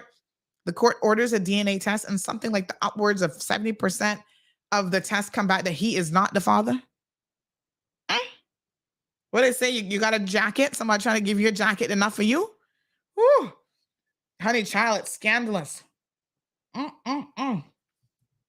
So Cayman was abuzz yesterday after this post went up. I don't know how long it went up for, but my sources said that the husband called her and told her to take it down. And then, of course, my phone started buzzing because I received it and went out in the WhatsApp group and people were talking and the buzz was on. So I spoke to both parties involved. The one who's being accused of the cheateration is saying, Sandy, I'm not cheating with this woman's husband. I don't know. She's on a fishing expedition. I don't know where she's getting this from, but it's simply not true. Listen, not only do I not know what is true from what isn't true, quite honestly, I don't even care. You know, this is what I said when the wife called me. I said, honey, child, try to understand what I'm going to tell you. Yes, it really isn't my business because, of course, now they're worried because it's circulating that CMR is going to post it up because, you know, y'all love a little sus here and there and everywhere. And I said, honey, child, it's not my business. And you as the wife should not have made it my business or tried to make it the community business. Girl, when you post something on Facebook and you tag who you is alleging to be the other woman, you don't think that somebody in the Cayman Islands is going to screen grab that and then it's there for all of the world to see? Come on now. Yes. And now everybody is talking about you and your messy life because here's the thing. In a situation like that, you can't throw dispersions at the other woman without people then talking about you if you have anything in your closet. So I literally said to her, keep the skeletons in the closet, push them back in. What you did yesterday was you exposed you, your husband, the alleged other woman, even her husband, people calling me about. And it is messy. I now know more about these people as a result of that single post than I ever needed to know, right? It's not our business until you try to make it our business. And then the whole community was abuzz yesterday. Even Caymanians who were overseas, honey child, were messing with me. Oh, girl, did you see that post? And I was like, yes, honey child. I sure did. And of course, we love a good sauce and we love a good gossip. So yes, I engage in the gossip and people talk to me and I'm like, oh, let me grab my tea. Child, I need about 5 tea bags for this. So she was saying, oh, you know, please don't put it up. I said, honey, handle your business, but take those skeletons and kick them back in that closet if you need to. Push them back. Don't make this a community affair. I said, you deal with your husband because really and truly, he's the only person that you should be talking to. You should have been tagging his ass and nobody else. I love when y'all love to blame the other woman. First of all, you don't know what your husband telling the other woman. Let's be real here, right? When it comes to these situations, oh, well, she knows that his man. She don't know nothing because your husband's sitting there lying. Your husband, oh, you know, we have an arrangement. She allows me to cheat. He be telling her, listen, these men lie just like women lie. And so you don't swear for nobody. Do not go after the person who has not given you a ring on your finger and who's not made a commitment to you. Because I can assure you that person probably knows a lot less than you think. And they have been told a storyline and hoodwinked. Then there's some women who prefer a married man. Lots of reasons why, to be quite frank. The biggest one is they can have a little bit of fun and then kick him out the door and say, go home to your wife. I ain't cooking for you. I ain't cleaning for you. And I doing nothing. It's just a little rump between the sheets. And that's the end of it. So yeah, somebody said, looks like everyone has an agreement in these marriages. Child, you'd be surprised. But here is the most shocking thing. Somebody said some of them are all part of Swingers Club. Here's the most shocking thing, right? When that message went up, the comments that I started to get about the wife who posted up the comment about the other woman, girl, I'm not sure that your hands are clean if we're to believe the streets. talking about how you only been married a year, and yet you've been giving that husband bun all this time. I'm just saying. This is when I say sometimes when you're trying to expose other people, you end up exposing your own damn self. Yes. And your ex-in-laws were like, why is she still carrying so-and-so's name? Tell her to drop that Caymanian name. Honey child, I almost fell off my chair. Yeah, they were like, please, while you're at it, tell her to drop that Caymanian name. Come here and get this off of my family member. Get Cayman PR, residency, whatever, right? Do my family member wrong, and then turn around now, marry another Jamaican fella, and can pass on the benefit of her PR to him. They said he should give a bun, and he should bun down the whole damn house. I was like, oh, Lord, please don't say another word, because I'm going to have to drink some whiskey. Morning, caller. Yeah, morning, Miss Sandra. I love this topic, you know. Listen, y'all are something else, yeah. Y'all are so scandalous. Oh, God. It's always the type of topic. You know what somebody said to me yesterday? They're like, Sandy, you need to have a regular feature on the show where you talk about this at least once a week. And I was like, really? Y'all got that much drama in your lives? Yeah. So it can bring us back into reality a little bit. You know, like, okay, so the thing is about it, right? Why is it okay for women to do their dirt? When I say that, majority of them, because I wouldn't want to have a woman like anymore like that, right? When I say that, right, you have them ones that like to go out party, and I don't like to talk bad about women, but I got to talk bad about the men too. They like to go out partying, have their little drinks with their girlfriends, and then their girlfriends might be single. You're the one that with the man. And then you gotta play the alibi. And then when they play the alibi, that means say that they're gonna do the same thing too. Yeah. So I hear how people get creative, right? Somebody was telling me this thing yesterday about one of these individuals that she be having midday rendezvous with some of her side pieces, right? And so then and they need an alibi. Yeah, and then she gonna tell the husband that she's homesick, and then the co-workers, they're in on it, but they don't even know that they're in on it because they're told to, oh, bring home my work bag or whatever, so I can be like, yeah, my co-worker had to bring this home for me because so sick. And come to find out, she was just having a midday, session. Yeah. There's a lot of them, like you can see some of them that have children and all those things, and then you would expect them to be a little bit more communicated with the baby mother or baby father, no, and they don't do that. They'll take care of the children, forget about the woman or man. And then when the woman or man thinks that they are being faithful, they're not being faithful for each other at all. And they think that there's an obligation that they have to stay together.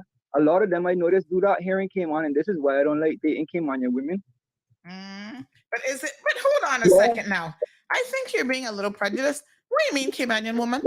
You trying to say Caymanian women giving more bun than anybody else? No, listen. They're all nationalities doing it. I was gonna say, listen, we can't hold a candle to certain other nationalities. Now, come on. Well, here it is. I've been with I can tell you a situation with a Spaniard here in a second that can make your mind. Yeah. No, I'm not just being prejudiced to one group. I'm being prejudiced to all the groups as well. But then there's specific women that are, and I'm not saying that I'm the most faithful man either, because I've done some things before, but I'm not doing it anymore, right? Because you have some women that like the threesomes and these type of things. I don't consider that faithful. So then you get out of those type of businesses, right? Yeah. But I mean, you would hope that as you get older, your behavior would change, and you'd see how, in most instances, these arrangements are temporary gratification, but don't really benefit you in the long term, right? Yeah. And there's some people, because I have a lot of Caymanian friends that they're both Caymanians, and they've been together for years, like since we come out of school, and they have not cheated. Well, I can't claim for none of those things. Yeah. Don't swear for nobody. They have not seemed to be cheated people. They're the ones that build in their houses. They're the ones that have their good jobs. They've gone away to college, do their thing, come back successful. I got a lot of Caymanian friends that are like that, and a lot of foreign friends as well. So, I mean, I don't like to say that's my personal preference, but we have a lot of other people that work out better than each other, than the other ones. Anyway, my dear, It's a sad situation, but thank you so much for your contribution. That's fine. And the sad thing is, about this whole thing is there's so many. I mean, some people actually fall in love with these people who not no good. I'll tell you all a story about that here in a second. Ooh, honey child. Miss Dean, Cece says Ratchet Thursdays. I'm here for it. Child, we had to move it forward this week. Sandy, you notice how the figures on your live stream soar as you mentioned. So listen, I don't care what nobody want to say. You know, all these uppity people, accountants and lawyers claim that they don't want to hear the source, but honey child, they be talking to me off record about it, which means that they're paying attention, they're tuned in, they're listening. They want to hear it just like everybody else. They just don't want to publicly admit it. Now, hear ya. So the best advice I can give those two about that situation is to try to just hold it down, honey child. Like I said, them skeletons now, they got a couple meat on their bones. I push them back in the closet. You know, both women are supposed to be professionals, mothers, grandmothers, all kind of thing. But just watch yourself. That's all I can tell you. And like I said to the wife, honey child, a lot of people have been there, right? We understand. The biggest scandal in Cayman, actually, you know what? I can give away something here this morning. What do I have still in my goodies bag? I got all kind of stuff. I'll have to dig into the box. All right, here's a question for you. Who had, and there have been some epic ones over the years, believe me you. Oh my God. I was thinking about this. Remember there was a certain businessman who shall remain unnamed. He has an affinity for Asian women. And I will never forget, I think she was Canadian, Asian or something. But anyway, had this woman here. This was years ago now. Put her on the plane.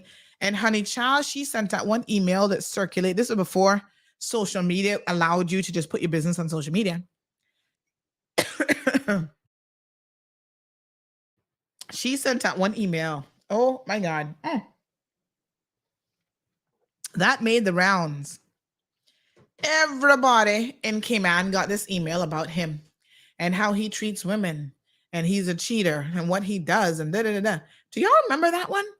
There have been some epic ones that have really stood out in my mind, right?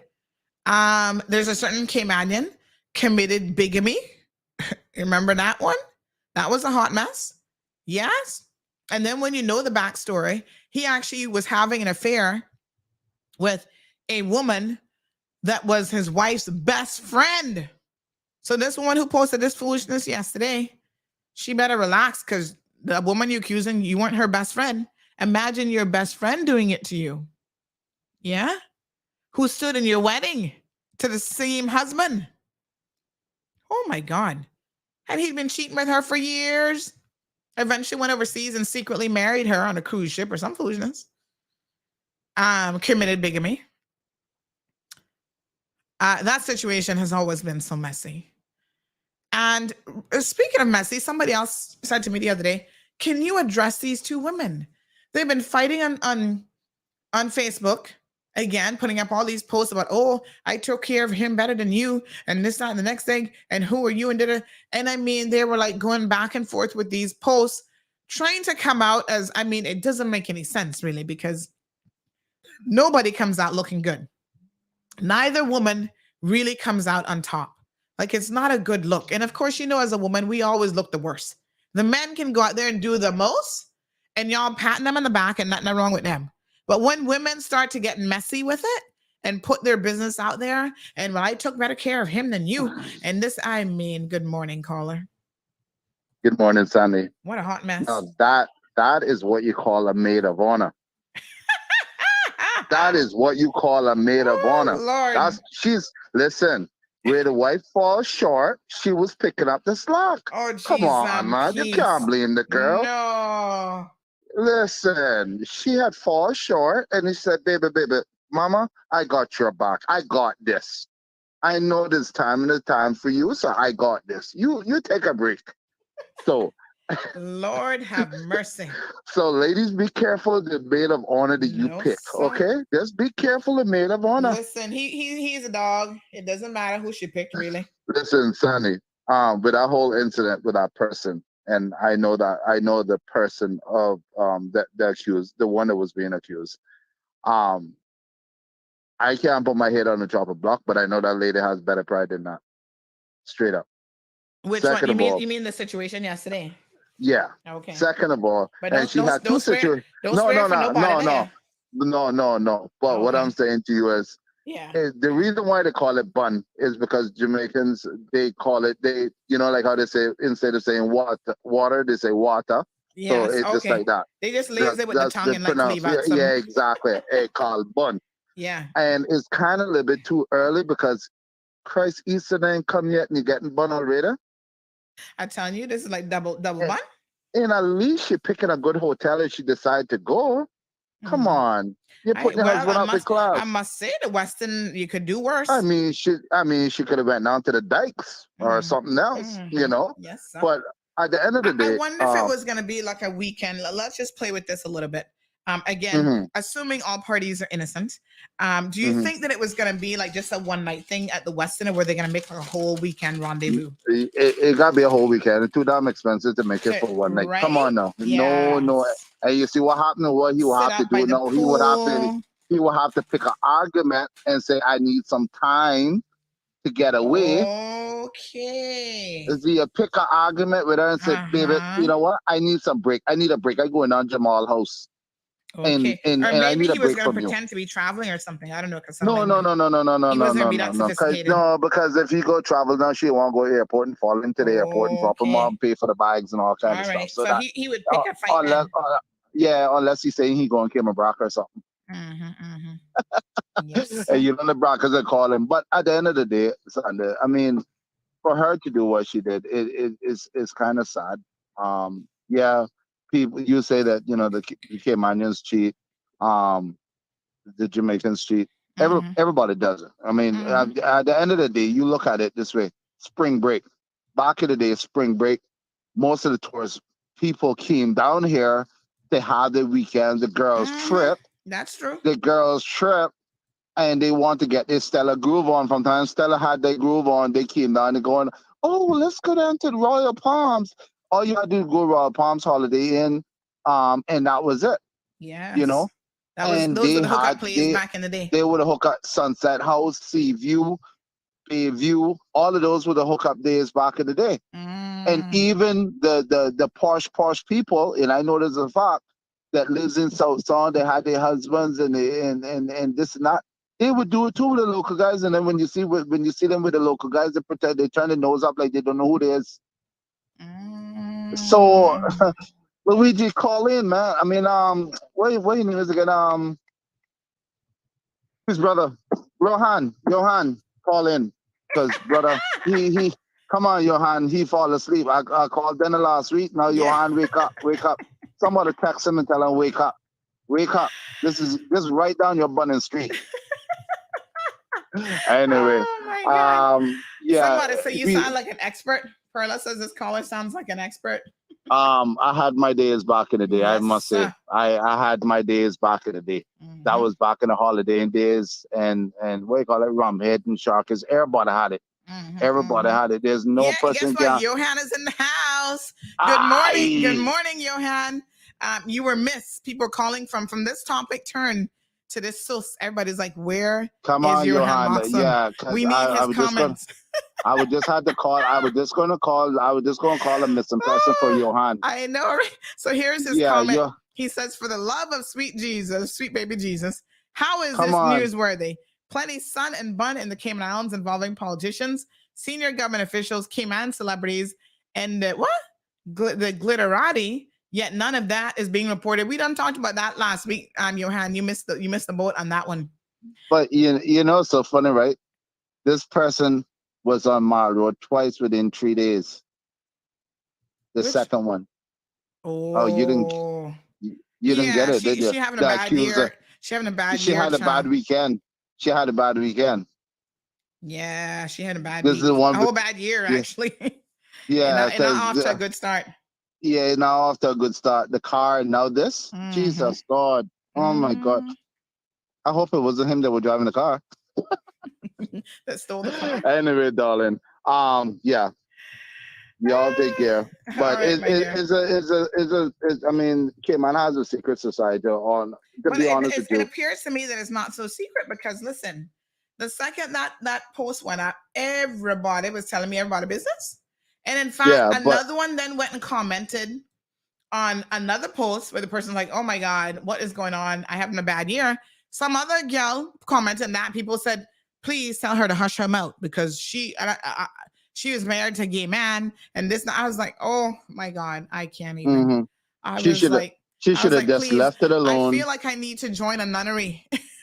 Just You know what? It's like I was watching one thing on YouTube the other day when a lady said, you know, if you know that you're, I think it was Kevin Samuels. I don't know if you heard about Kevin Samuels, the one that passed away.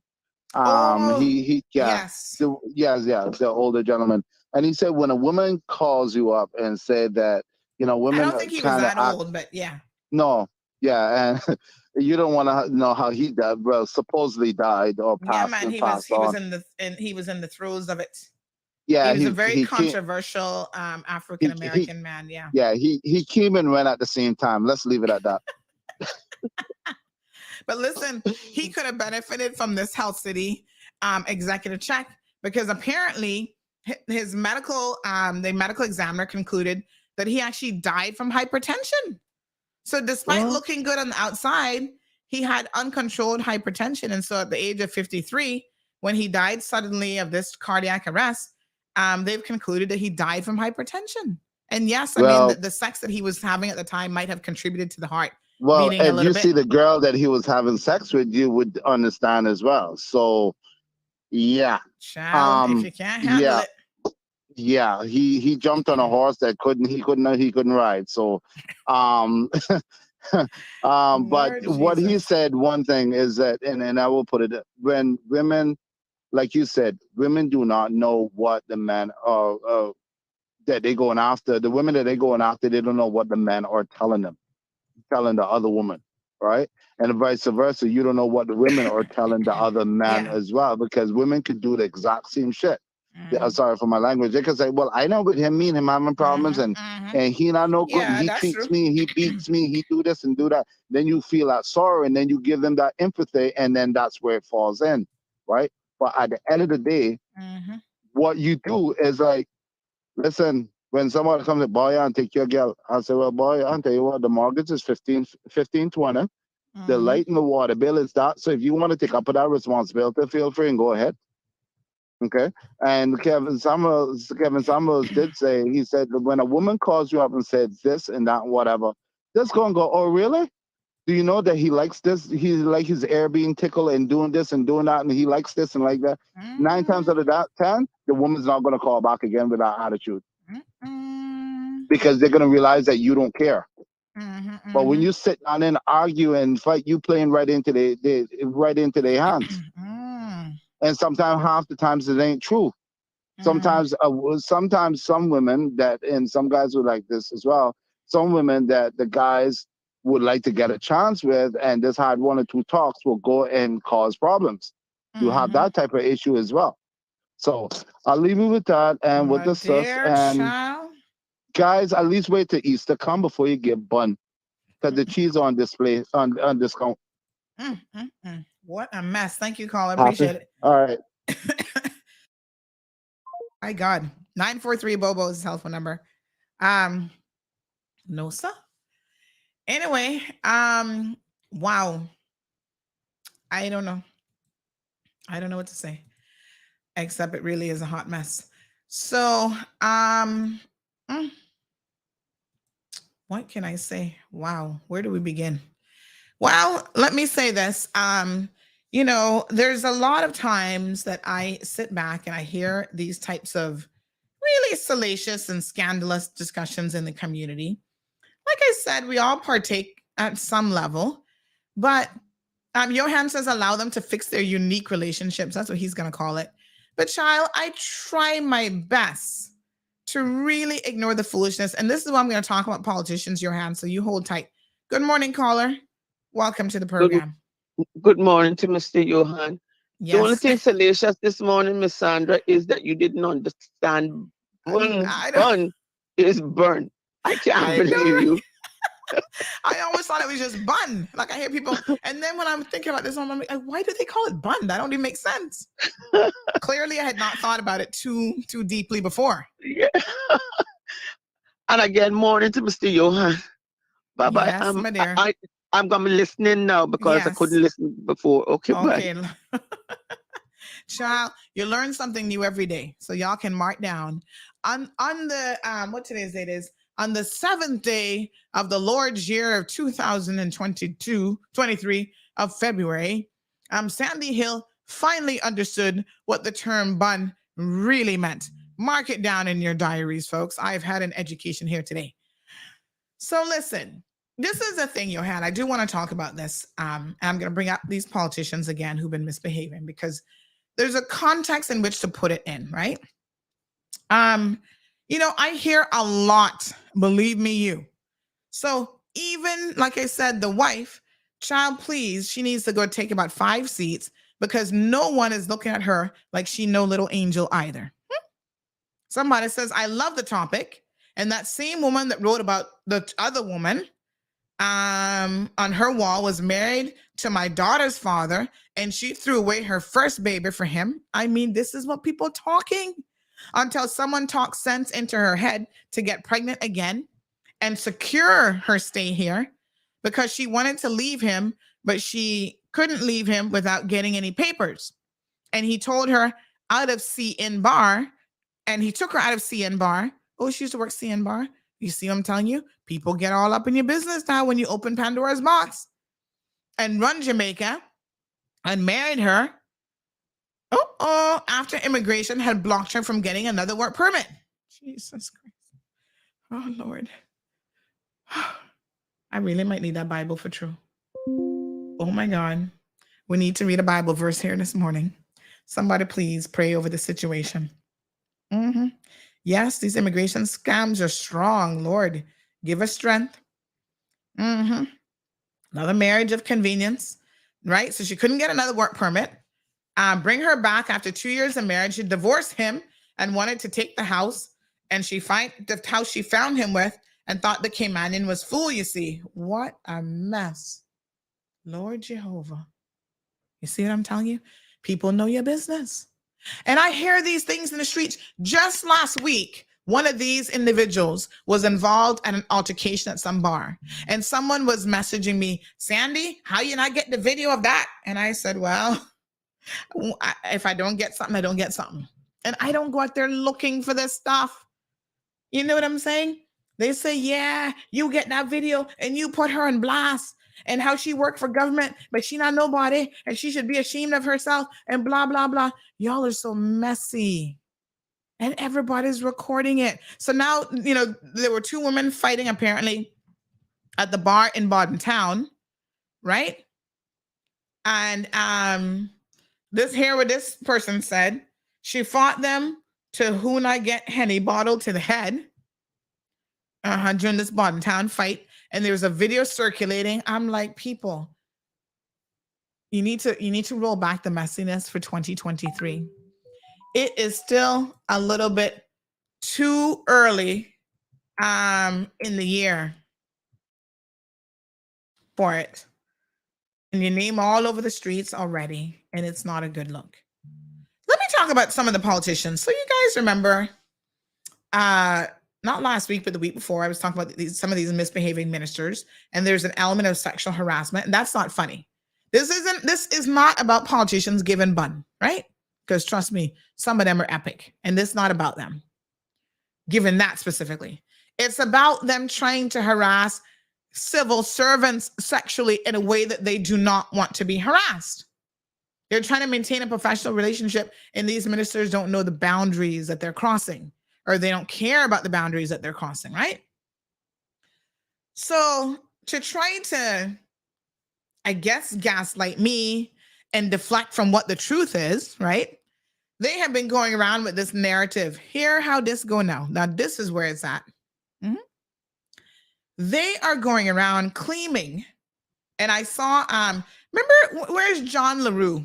John came on here yesterday saying, oh, Sandy, have you seen all these negative things that people over at CNS are saying to you? Have you read it? And I said, no, I don't read CNS, to be honest. And like I said yesterday, why do I care about what some total stranger is saying to me unless they're paying my bills? Now, if they're paying my bills, I might have some concern. I'm not looking for friends. I don't care about that. The people who are my friends who've known me long enough know how this really rolls, right? And I don't need anybody to pay my bills.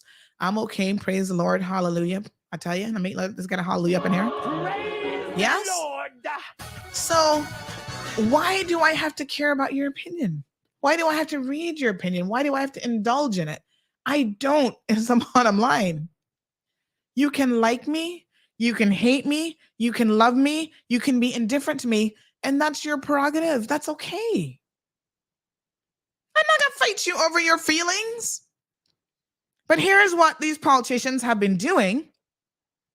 And they got a couple lucky people now that jumping on the bandwagon. They put this narrative out there. I feel sorry for the premier this morning, but premier, your name will be called up in the situation.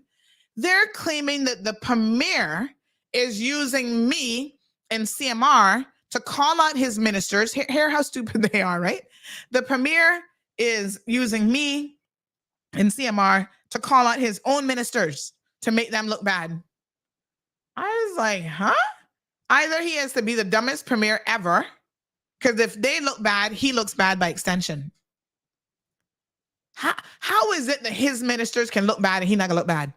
Even when he's not doing anything, he is leader of the pack, honey child.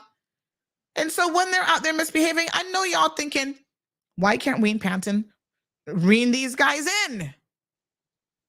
Oh, I feel sorry for him. Does Wayne have a full head of hair? I'm trying to remember now. Let me think about it. Hold on. He might have a full head, but I tell you what, after running with this pack this term, he'll lose even more greens of hair in his head. I thought, you know what? That doesn't even make any logical sense. That is so stupid. I'm trying to pull up a picture of Wayne. I can't. This sounds really bad, but I'm trying to think how much hair the man has left. Hold on. Because I tell you what, I want to see him. Oh, he's still doing pretty good. He still has a lot on his head. Yeah, honey child. He not too, I mean, a little bit in the front. But honey child, Wayne, trust me, get the hair plugs ready, because this bunch will make the rest fall out from stress and make you pull out the rest on the other days. Why do y'all think? So they're trying to not insinuate, they're actually saying it, that there's some collusion between me and the leader of this country, the Honorable Wayne Panton. Hear how this story go now, right? Because I was talking about his ministers. I said, wow, no, sir. I said, here's the thing. There's a lot of information that I get. I'm going to tell y'all exactly how that discussion came up, right? I couldn't tell you the last time I've had like an in-depth conversation with Wayne Panton, because the man is actually busy. He's not got enough time to be sitting down having a cup of tea with me. Lord. I got a phone call from a civil servant who said, what is wrong with this minister? And why is he going around making civil servants cry? And that's how this latest discussion got started. And I said, what? He making somebody else cry? What is wrong with these people? Yeah, Sandy, the rudeness, the this or that. And if you think that this is some state secret, that the holder of the state secret is Wayne Panton, you all are woefully misinformed. When I was here on the program and I named nobody and I started talking about just the behavior, you know how many people were WhatsApping me saying, oh, that's so-and-so, that's this minister, and this minister. How do people them know? Because your reputation precedes you. So y'all are so stupid as government ministers. You think you hide anything? This is the Cayman Islands, honey child. You can't hide nothing. And the people talk. And most importantly, the biggest voting bloc in this country is talking about several of you. And that's why I was recommending that you get your act together. Because remember now, and not just them voting, but them and their family and so forth. And when they hear this particular minister is so disrespectful to people, And as I always say on this program, you would be surprised at the things that I do not say. Now, I say a lot and I share a lot because y'all need to be in the know. Huh? But I haven't told y'all about how these people also being disrespectful to the governor. May not get into that story. May I leave it right there so? May not getting into it. I'm just saying. Sometimes the people who are victims in these situations, they themselves are so embarrassed, right, by the behavior that they don't want it to be put in the public domain. And I can understand that. But what I also understand is that some people have the ego that is so bolstered and so big that unless they're made aware that we the people, aka Sandy Hill through her talk show, actually knows what's going on and what bad behavior you've been engaging in, they're not going to rein it in. And it's going to go from bad to worse. And what you're doing is creating another McKeeva Bush. So somebody tell me that, I had to laugh. Then on the CNS article, they're claiming that Wayne has sucked me on McKeeva. And they mentioned Chris Saunders. They name people now. And I said, how stupid are they? Here I am talking about people, and I'm not even naming anybody, but they didn't go on CNS and name people. I'm like, y'all are one first-rate donkeys. Oh, Chris, Jay, and this one, that one. I said, I not name nobody. I'm just saying who the cat fit must wear it. By the way, big shout out to Chris Saunders. Yesterday was his birthday. He shares a birthday with Bob Marley, as does my husband. February the 6th. So happy birthday to Marlon. Chris Saunders, Bob Marley, Sarah Sue McField. Her birthday is also on the 6th of February. So here I am ignoring all kind of stuff because I heard from months ago, over a year ago when these guys first got in, I heard of some of this stuff. And civil servants like Sandy, I'm trying to talk to him and tell him, don't do this, be professional, blah, blah, blah. And y'all think Wayne Panton is my source? But you know what I realized, right? And again, the progressive is behind, which uncle? Somebody said my uncle birthday was yesterday too. Oh, Denzel birthday was yesterday too. Oh, happy birthday. So what I find is this. People are not understanding how this works and that everyone is capable of being called out if you engage in certain behavior. They also don't recognize that I have been ignoring a lot. Yes. And there comes a point when I can no longer ignore anymore.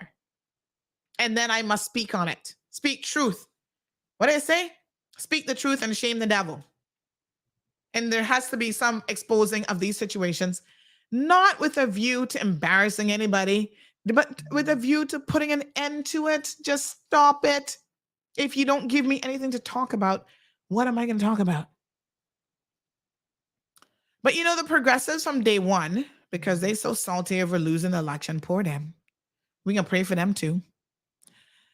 They started up this whole fake narrative. Oh, because everybody going on, boy, you know, Sandy helped form this government. She was out in the streets protesting and she let the people know what time of day it was. So she helped form the government. Now what people are talking, I'm just telling you what the street said. And so the progressive must have bought into that too. Because, you know, a month before the election, they came to me and tried to buy me out. And I told them, nope, sorry for you. I can't support you. Not after you performed so poorly for the past 15 years. And more importantly, not after you've attempted to make me public enemy number one for no legitimate reason. I mean, Alden never had no beef. We used to be, you know, in the same party together. Now, I don't like your politics. I don't like your style. And I don't like the same behavior. I'm talking about this government. They're out there, the fornicating, all this kind of stuff. That is not of Sir Alden McLaughlin material. Right? So I'm not into it. I'm going to tell you straight. Cut to the chase. So him vex up. During the election, him run to the governor. After election results, oh, there's protesting in the streets of the Cayman Islands. We've never seen anything like this before. I was like, wow. So when I had a meeting with the governor's like, oh, you know, I've heard, you know, there was concerns about violence and this, that. I said, Governor, please. Caymanian people are some of the most, to our own detriment, we are some of the most peaceful people in the world. We're not gonna harm nobody. We're not gonna, we got a little bit of mouth here and there, but that's about it. I said somebody actually complained, somebody being Alden McLaughlin, actually complained to the governor that there was gonna be blood in the streets and this was tyranny. And then, no, honey child, because he saw for the first time the people are really saying during an election, enough is enough. We don't want you back, son. We don't care if you get Sir title or not. We've had enough of you and the regressives. Go back to your corner. Give somebody else an opportunity. Give somebody else a chance. But geez, I'm peace. They must have so many political favors that they have to pay back. That they were spewing this net. Alejandro said, imagine. Yes. Going out there telling people about how we were going to have this violence in the streets and this can never happen again. What can never happen again? The people can never have their say properly in another election? Go sit your behind down, sir. Sir Alden. I was like, you people are so used to just turning and twisting the voters up. And when the voters finally say no more, you got a big problem. So they started this narrative. And of course, poor Mario Rankin, he was jumping on it too, of how, I'm on the payroll of the Pat government. I'm on the payroll of Wayne Panton. Wayne Panton, please put me on your payroll. Because, me understand you got a couple coins. So you can pay for airtime. But you can't pay for the truth. And you can't pay for somebody's loyalty and respect. Those are things that are earned. And I have sat here on this platform and told you guys before, right? Wayne and I, we go a long ways back, honey child. I don't even know how I originally met Wayne, to be honest. I can't remember. I'll have to see if he remembers one day. But I do remember that we used to have phone conversations all the time back in the day. Back in 2009, the very first time I got arrested for the claim I had stole a dog, my first phone call was Wayne Panton. I was like, oh my God, they're saying that I stole this dog. And Wayne was like, honey child, I'm not a criminal lawyer, so I can't really help you with that. He's like, contact criminal. My second phone call was at the time Margaret Ramsey. I was like, I've never been arrested in my life. What do I do? She is like, Sandra, keep the dog. You didn't steal the dog. I said, of course not. So Wayne and I, this was before Wayne entered politics. We had a acquaintanceship, I don't know that it was a friendship because it's not like I was hanging out at his house and we were kicking up our feet, having beer together and whatever, but I would call him. We'd have conversations, whatever. Now, there was some love lost when he joined the progressives because I saw him doing things that I did not believe was in the best interest of the people. And me not cut no chase with the man. You hear what I tell you? I remember sending poor Wayne one scathing email. I don't know if he remembers or not, but I probably have the email to this day. And I made him have it as part of that government. I said, sir, some of the policies that you're putting in place is not in the best interest of the Caymanian people. And I remember it was addressed to him. It went to all the ministers, Alden, McTaggart, all of them at that time. And it was scathing as I recall. Yeah. And me not cut no chase with the man. I was not happy. So after that, naturally, he probably felt away, as most politicians do. When you tell them how you feel, they're going to feel away like, oh my God, Sandy sent me an email. All right. So fast forward now. I'm just reminding you guys of how this actually happened because the fake narrative is so strong out there that these people are seeking to confuse you. The truth. I have the truth on my side. And if I needed to pull up that email, I hope y'all know that I could do it to this day. Right? When Mr. Panton now decide he's going to run again, I think that I might have reached out to him, actually. I don't think he even reached out to me. And I said, Wayne, Sandra Hill here, he must have been shocked. He was like, oh God, she cussed me out again. Hi. And I said, I understand. that you're going to be running in the upcoming election. Tell me what's your platform. What go on? But before we get to that, we need to bury the hatchet, huh? We need to talk about why I don't call you no more and what happened. And he's like, he honestly didn't even know. And I said, I suppose sometimes we're holding on to feelings and the other person may or may not know how they offended us or what they did or what our perception is of the situation. But you know what I respect about him? He wasn't up in his feelings. Now, I can't say that about other family members of his because I've seen some of their comments over the years, honey chill. And sometimes they do get up in their feelings. And I'm like, y'all don't understand. You don't understand that this isn't like personal for me, right? I'm not upset with any of these members, ministers on a personal level. I can tell you about your backside now. And by this afternoon, I'm going to call you and say, wagwan. You understand? I got a story I'm working on. Do you want to say anything about it? You have to be able to separate and compartmentalize some of this stuff. Now, some of y'all are starting to lose my respect because you're just not listening. And that's a problem. When you go around, got people crying and all this kind of stuff. No, man, we can't. When you disrespect people, especially in the workplace, that is not something that anybody should be tolerating.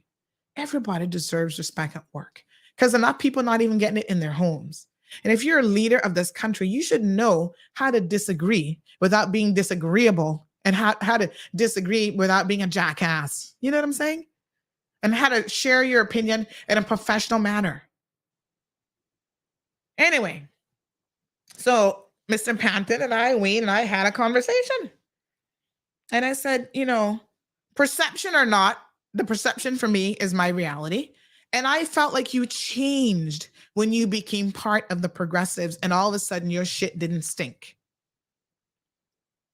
And you knew it all. And there was this attitude and this air about you that I've seen with other progressive leadership members. And he's like, oh, wow, I certainly didn't intend for that. And I said, well, that may not have been your intent, but that's what I saw. And like I said, for years, Wayne and I used to talk all the time. And I always found him to be a very down-to-earth person. In fact, after the whole dog case debacle, I decided to go back to law school and do my PPC. But because it was a last-minute decision and the law had just changed, all kind of mixed up, I had to get special permission from the legal, the legal something council, to be even able to do it, right? Because my degree had been a while since I did the degree. And then I didn't have any financing in place. The first person I called, I'm completely honest with you guys, listen, there's very little that I got to hide from the people of the Cayman Islands. Trust me. What is done is done. And, the first person I called was Wayne Panton. I said, Wayne, I decided I'm going to go back and do the PPC. And this is my situation. I've missed the scholarship deadline. And, now I'm in a bit of a pickle because I don't have a way to pay for this. It wasn't planned. It was just very, very last minute. Wayne said, well, Sandy, because he helps people on the down low all the time. He said, I'm going to help you with I can help you with the first half of it. And then that'll buy you time to figure out the second half. And I was like, oh my God, thank you so much. I can start the course, whatever. And he did. He paid for the first half of the course. That's just the kind of person he is. He helps people when and where he can. Right? But there's all these fake narratives out there about, he's so mean and miserly and this and that. I said, y'all don't really know what you're talking about. And I've had firsthand experience. And again, it's not that him and I were bosom buddies where he's like, oh, I'm helping out my BFF over here in Newlands. That wasn't the case at all. And he wasn't even involved in politics. So there's no political motive for him helping and doing so either. He was still a partner at the law firm. Anyway, during the last election, we had a discussion, we had a chat. And I said, okay, I just want you to understand. I don't even think he watched CMR or anything, but people are telling him, boy, you better try and get on CMR, honey child. If you want to be talking to the people that Cayman Islands, this is where it's at. And he said to me about the platform, he said, I must admit that I'm really surprised at the people who watch and listen to you. Because now I'm paying attention and I go on and log on. I see all these people there. They're not commenting. They're just watching and listening. And he even messaged a few of them like, you listen to CMR, and they're like, Yes, honey, chill. And I said, Wayne, it is what it is. I have a focus and I have a job to do. Don't ever take it personal. So you want to come on the program, talk to the people, and I got a problem with that. You know, you want to have your campaign meetings live stream? Nope, no problem. Here's our campaign packages, which everybody gets access to. And if they want to come on, they can come on, except when the progressives tried to buy me out. I thought about it and we had to tell them no. So they're salty. Fast forward now. They're salty during the election, after the election, because they lost, and they want to blame me for their loss. So they're lying now, and they have this narrative about how me and Wayne Panton must be bosom buddies, BFFs, whatever. And the funny thing is, they claim that Wayne Panton controls me. Well, ask my husband if he controls me. Because if Marlon Hill can't control me, I don't know how the hell Wayne Panton gonna be able to do it.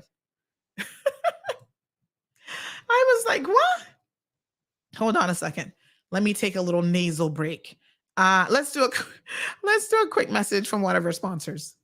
Recover Personal Injury Attorneys, helping injured people get what they deserve.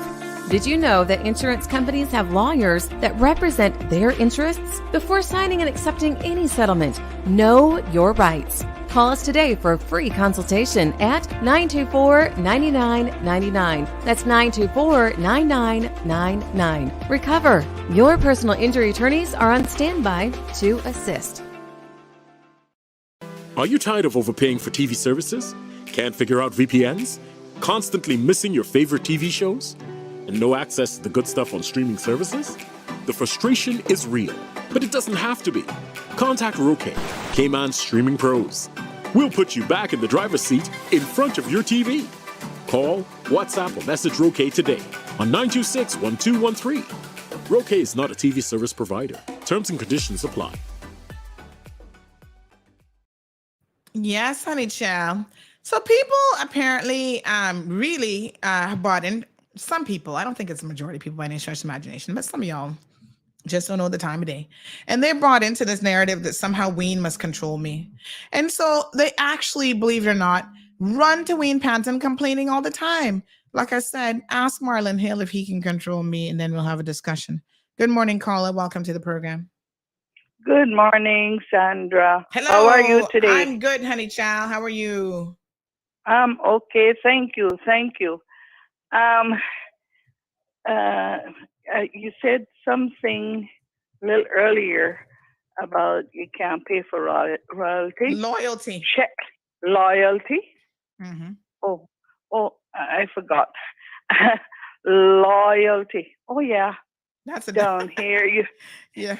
Down here you do. You know, mm-hmm. the politicians pay with beer.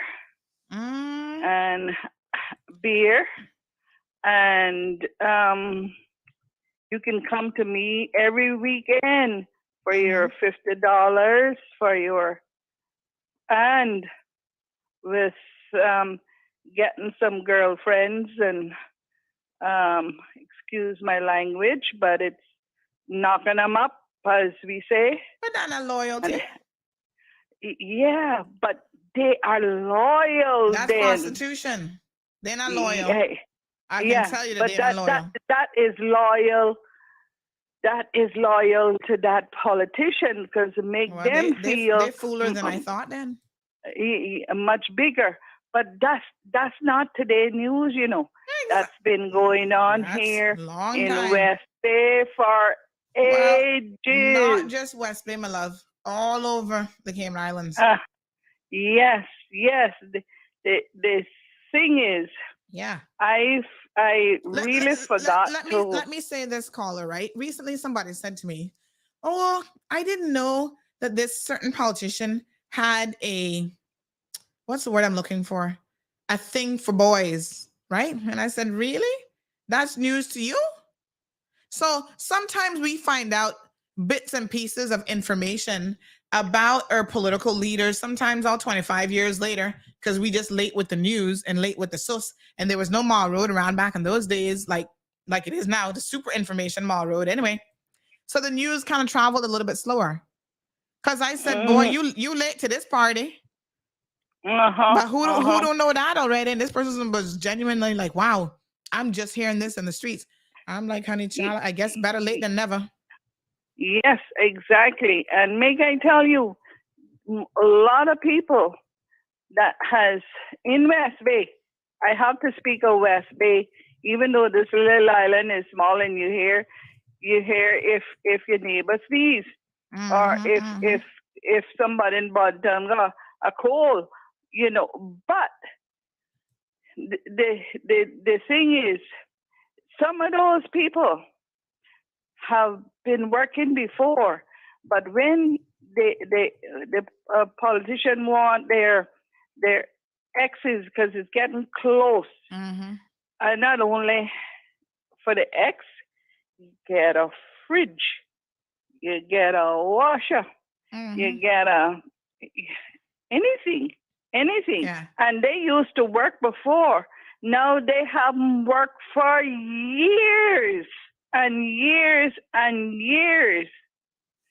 So they don't need to work anymore because they get their weekly money, sit on the fence, go by the fence,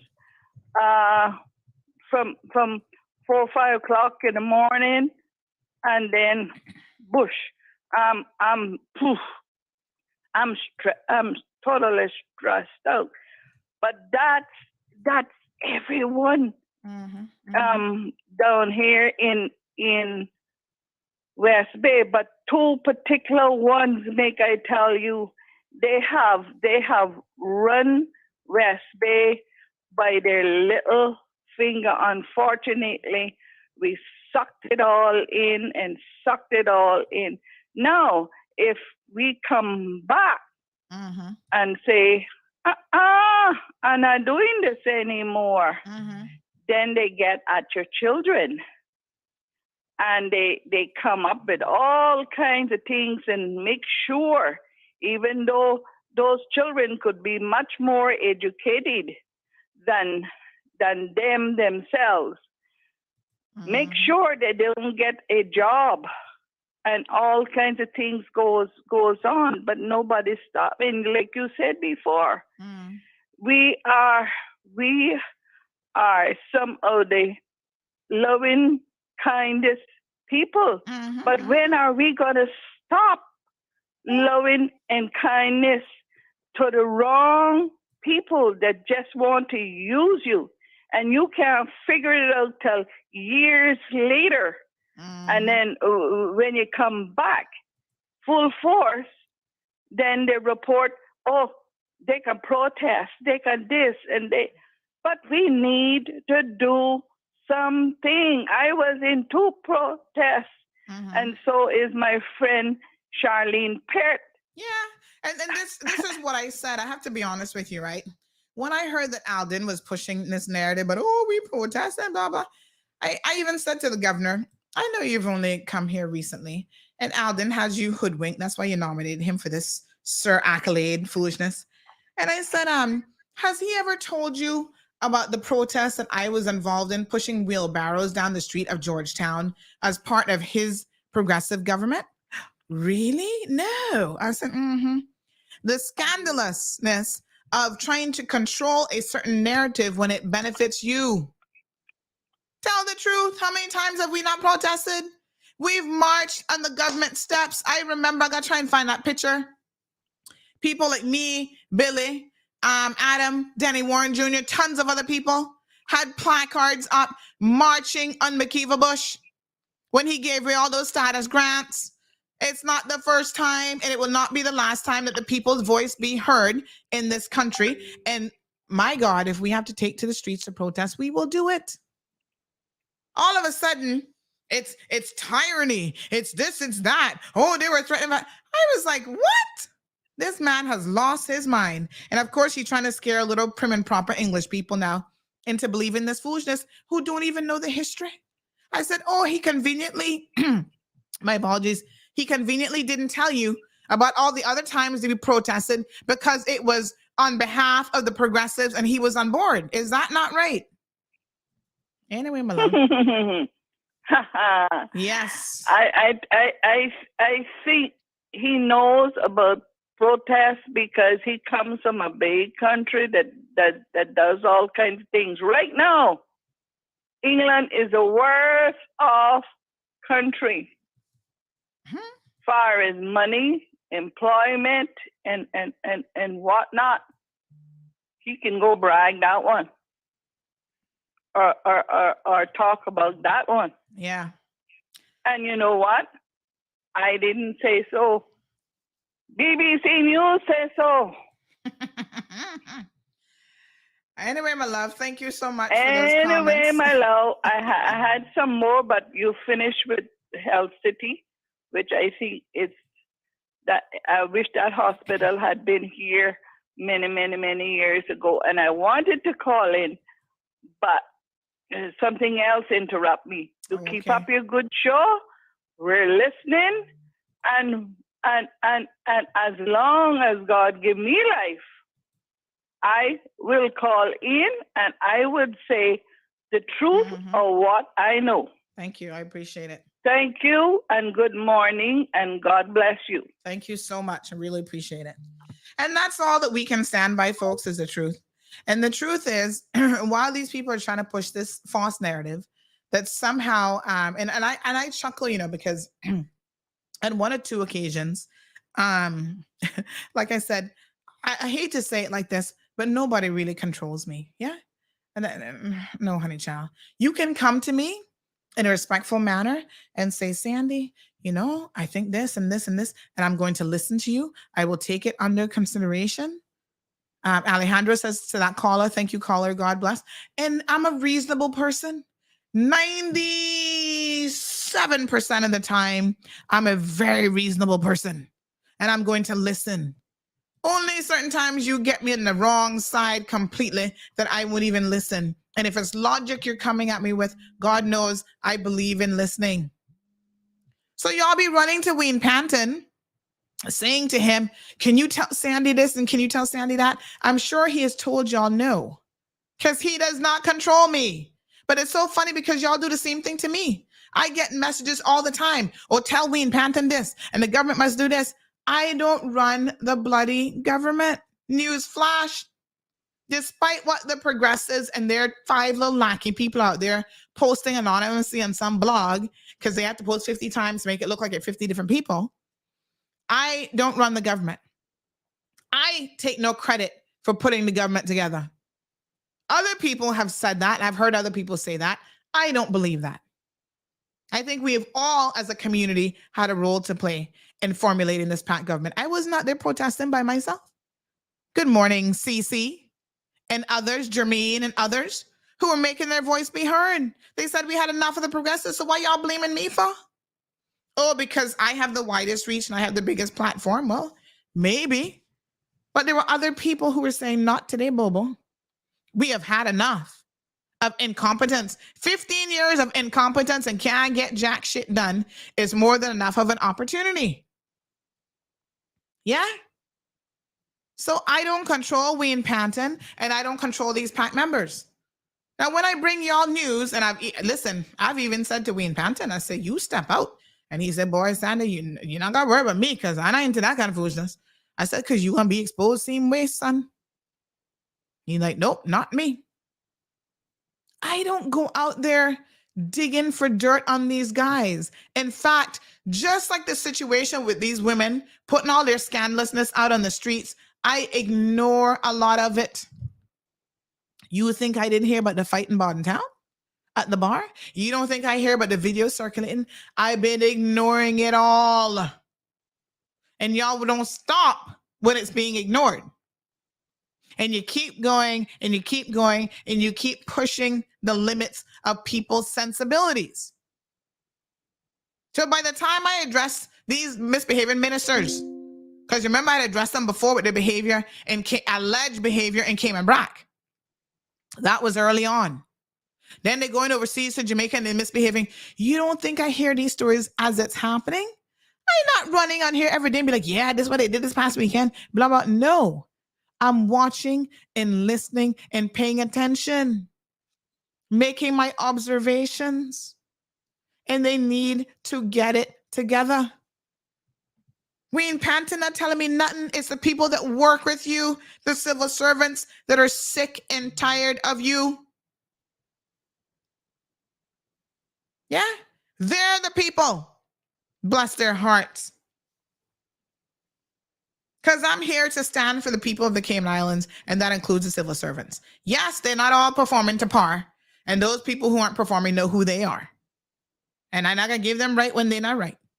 But I'm also not going to throw civil servants under the bus and tell you that as a minister, you can go into that government building, multi-million-dollar, state-of-the-art, high-tech building, and go on with behavior like you out in the streets of Dog City. Not today, Bobo. You respect people? So y'all please, poor Owen. I don't even know if I should be laughing at this or what the situation is. Only one time has Ween asked me to not do something, and his request was turned down. And really, it had nothing to do with politics. It was because he was concerned about the mental health of a certain individual if this story came to light. And he's like, oh, can you not do the story? And I said, with all due respect, Wayne, no, I will be doing the story. Next request. And I explained to him why, unfortunately, I was not in a position. But listen, I listened to the man and I took his concerns on board. And what I was able to do with the story is not be as, I tempered my delivery of the discussion. Let me put it that way. But I didn't not have the discussion because this discussion was an important one to be had in the community. Even when mental health may be playing a part. Because some of these people on the streets claiming mental health and they're really hoodwinking you all because they're narcissists and they just behave badly. And then when things start to get a little bit hot, all of a sudden they run around talking about they're about to have a nervous breakdown. Well, stop misbehaving. It's quite simple, really. Get professional help. Go to counseling. But I can tell you that when it comes to politics, Wayne Panton don't interfere with anything I have to say or do. I imagine he sits back and listens like the rest of you and go, oh, geez, let me not call Sandy today because she sounds like she on a roll. Ah, Lord have mercy. All right. Blessed good morning to Miss Bren. So good to see you. Oh, this person laughed. She said, I was laughing the other day when you said my number was so close to Miss Charlene because so is my name. Oh, that's interesting. I see it. Yes, honey child. Let's read some of your comments. Alejandro says, talk like you know and listen like you're wrong. Yes, right? I'm all about listening because I will hear. Listen, they say even a broken clock is right twice a day. Even a fool on occasion will say something sensible. So there is nothing wrong with listening.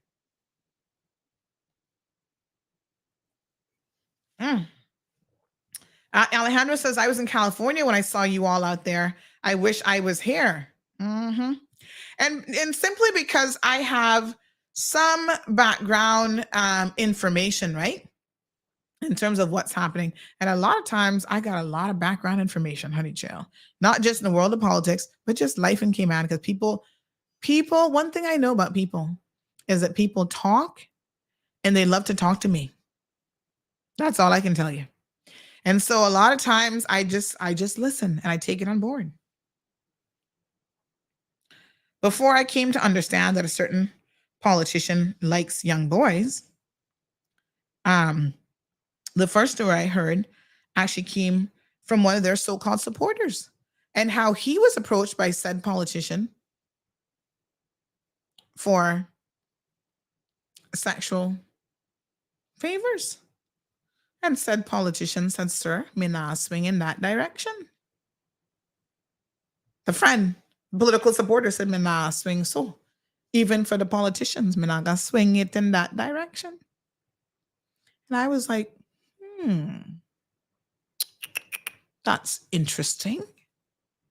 Is this man who loved to live up in church bisexual? Who loved to vote down everything that comes about the LGBTQ plus community? Praying firestone and damnation, all kind of stuff on that community. Is he himself bisexual, or is he actually a homosexual and repressed and just got married because back in those days you didn't have a choice but to marry a woman and have children? And then the stories over the years, and this has been for years, have been falling out. Oh, well, he offered $1,000 to this little boy. Oh, he goes away. That way he not go away so often. And that's why they be drinking, because then, they just don't want to admit who they are. And so I guess the liquor helps them. I don't know how it helps, but whatever. I'm like, oh, wow. Hill Construction, good morning. He said, where are the district councils? We're still waiting. I must tell you, I'm actually not convinced that district councils is going to be the answer that y'all think. But the only way to find out is to put them in place.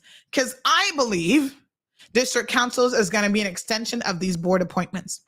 Political appointments with people who don't know how to get nothing done, and it's not going to help. Right? And it will end up costing the people of the Cayman Islands an exorbitant amount of money, and you still get nowhere. More political favors and more red tape, and the people who should be benefiting do not benefit.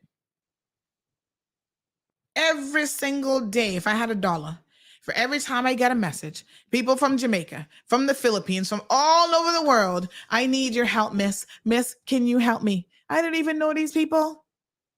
From child abuse cases, I'm trying to look into something right now with a situation. An older case, now the victims feel they have the courage to come forward, but it might be too late. I'm not sure yet, so I'm trying to investigate that. That came forward to my attention yesterday. A woman in the Philippines send money to another Filipino here being hoodwinked. Every day I'm getting all these requests. You district council wannabe people, let me ask y'all a question. This is what y'all are going to be doing to help the people of the Cayman Islands, because it's not always Caymanians that need the help. There's a lot of non-Caymanians that are being taken advantage of. How is a district council going to help clean up immigration in those types of situations? What exactly is going to be the remit of these so-called district councils? What will they accomplish? Another way for politicians to hand out political favors. And everyone will be there, impotent and not getting anything done. Don't call me to be on no district council. I'm busy enough. Speaking of fake narratives, another fake narrative that someone mentioned to me that was on CNS about me is apparently that I want a government communications job. Y'all remember this? I discussed this I think it was during the election or right after the election, right? Because again, the progressives had people out there, oh, she wants to be communications director. I was like, what? It strikes me that some people don't have a lick of common sense. And when God was sitting there with his book of common sense, deciding, okay, you can get a good amount of it. We're going to give you 20%. We're going to give you this percent, whatever. Some of y'all must have been absent on that day. I'm not sure what happened, but you never really got much in a common sense department. So because I was making some critiquing remarks about government's inefficiencies when it comes to their communication element, and this is now the civil service arm, which impacts the political arm, and the political arm could be making some better decisions about the communication of a lot of different things, right? So this was, I think, last week, Friday. I was talking about some ways in which they can improve. Some crazy person is out there pushing this narrative that I want to be head of government communications. I was like, what? That's what you got from that? But y'all are slow, man. Oh, God. I'm like, it's no wonder we in the shit show that we in. That I had this whole discussion about improving it because we were talking about this whole feral cat thing and how, it could have been handled so much better in terms of engaging people before bills are brought, before laws are passed, before regulations come into. And somebody walked away thinking that the job I want is to be head of government communications. ask yourself, why on earth would I want that job? First of all, look at me and look at me good. I've already told you all I'm not cut out to work for other people. And that's the truth. I got the kind of personality that I'm better off being the boss than not. Yeah. On top of that, do I look like I'm cut out to be a civil servant, head of government communications? What? You must be crazy. One of the reasons why they're stuck in the 1980s is because to a certain extent, that is just how the civil service rolls. It takes them a while to be able to implement like real change. I look like I'm interested in going backwards in life. Honey child, no. I would be so ineffective as a civil servant. That is not my calling at this point in my life. I have no interest. What I was saying at one point that I wanted to, what job was that again? Not cabinet secretary. What was the other job? I think the lady has retired now who's in that job. Chisholm. What was her position again? Something to the premier. Communication. I don't even know what the hell her title was. They were floating that around after election. Oh, I wanted that job. I said, but hold on. Who told y'all that I am looking employment? I'm not looking for work.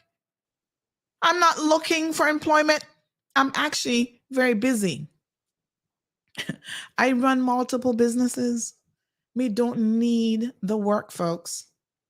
I have no interest in it. I don't need it. And from a financial perspective, try and hush. Because what they paying them people, no, it wasn't political advisor, man. What was Tammy Chisholm? What was her title again? I can't remember. Something in the premier's office, like communications. I don't even know what her title was. But they claimed that I wanted that job. Really? Let me try to paint you a clear financial picture. With what I do, there's no upward limits to what I could make. Why would I go in a job where there's an upward limit? Even becoming a politician, why would I want that job? If it was all about the money, and I know for some of y'all it's all about the money, right? Pick sense from nonsense and think logically. There's only so much money a politician could ever make. And what I'm telling you is where I sit, the possibilities are endless. So y'all like, oh yeah, she want that big fat paycheck. What big fat paycheck are y'all talking about? Because I don't know it. I don't know what y'all talking about. For me, that's a regressive move, even from a financial perspective and many other reasons. It makes zero sense. Y'all really don't understand what it is that you be saying. It doesn't even make any sense. I am happy right where I am, folks. This is my calling. This is where I should be. This is where I'm most effective. Yes, I have a big mouth, but guess what?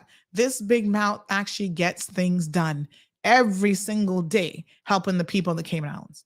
I don't need to be on a district council. I don't need to be on a board. I don't need to be a politician. I don't need to be head of their communications. Because if they simply listen, even just a little bit, they, just like everybody else, you can learn a lot. Miss Dean says, call the fire department because CMR is on fire today. Lord have mercy. Johan says, how much is PAC really paying you to embarrass and destroy them? That's what the opposition plus public want to know. But I mean, how stupid is that? Like I said, once again, no logic behind it.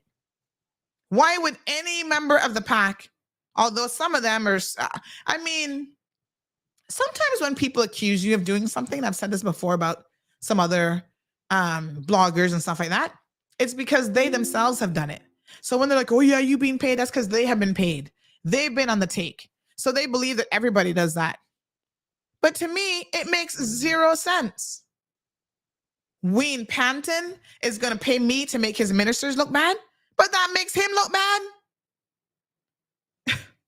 Opposition, come up with something a little bit better than that. Anne says that Kenneth Bryan, Bernie Bush thrive in being disrespectful. Wow. Well, I hope not. And, I hope that every minister, every MP is realizing that certain behavior that maybe years ago was permissible is no longer permissible. Johan says respect begets respect, and the standards have to apply to all, whether you hold a title or not. Exactly. It's as simple as that. Alejandro says the kangaroo parliament, Sandy. You never went to the zoo to see what kangaroos actually do all day. Lord Jesus. Stefan, here in the house. Hello, darling. He says, have several seats. Yes, honey child. And he laughed when we said to push those skeletons back in the closet. Dean also says, talk about hanging her dirty laundry in public. Yes, and it looks bad. Thank you to this male listener to the program who said earlier, men get the fame while women get the shame. And when it comes to this bun situation, nothing could be more true. That is so, so true. Dean says she's canceling her maid of honor. She says, thank you, caller. I'm canceling my maid of honor. Lord have mercy. Everton says people better understand that social media is going to be our downfall because everything we post on social media or private life or public life, and don't expect the whole world to see it. And it stays there forever. It doesn't matter. If you delete it, it'll be there for, forever. So people, if you can stay away from social media, the better your life will be. RB? What is RB? Something. That's just something else. Be careful what you post. Good salient advice, Everton. Really couldn't say it any better myself. Certain things you just do not want to expose or say on social media. Dean says to make sure your sheet is clean before you attack someone. That's the other situation. Again, everybody's now looking at all the parties involved, including the men. They're not without fault in this situation either. Hill Construction says, morning, Sandy. We have 19 lawmakers in our parliament. They are all responsible, for the policies they bestow on the people. Well, try and tell the opposition that, honey child, because they're not doing nothing. And they only want to be in power, and that's it. Johan jokes about all these relationship experts that are on CMR. Well, everybody's an expert till it becomes their turn, honey child. So Aliano, says, true, Miss Sandra, but how small is Cayman? Who don't know one's secrets as it is drama that fuel people life here in little boring Cayman. So he laughs about that. And, I must admit, that's why all of y'all be tuning in when we start talking about the soaps, because it gives you something to do. And, it is what it is. Miss Lucille's in the house saying, good morning, Sandy. I'm listening. You speak the truth and then share the plate of food after without no hard feelings. Love you all. Stay safe. And I think that that's a good way to sum up, what I try to do here on this program. I'm never trying to insult anyone, and I hope you guys don't take it personal. But sometimes you might get insulted. Sometimes the truth insults you. It shouldn't be an offense. But, you'll be all right. Tomorrow, you'll feel better, I guess. I don't know. Johan says, if I pay you a thing, what? Will you never say a bad word about me or put me on blast too? All you have to do is behave yourself. How hard can it be? It's so funny that people think that you have to be on somebody's payroll. I'm like, how about you just behave? I'm on nobody's payroll, but if you just behave, you wouldn't have to worry about me. It's so simple. Seriously. Lord Jesus.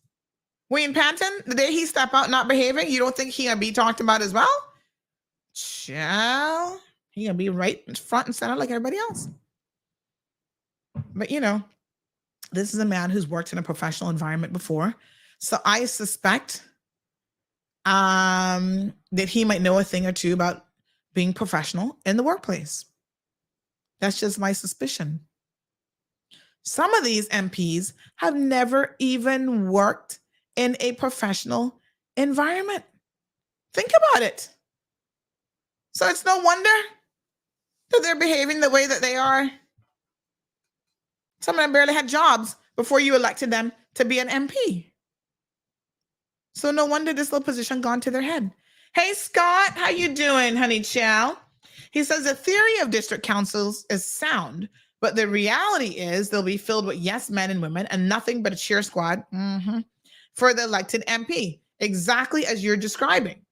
It's supposed to be about checks and balances of political decisions, but we all know it'll end up being checks. Ooh, honey chow. Scott, I'm going to cheers to you this morning with my water bottle. But he says, and I hear the plain words, checks as in your checkbook and balances of select bank accounts.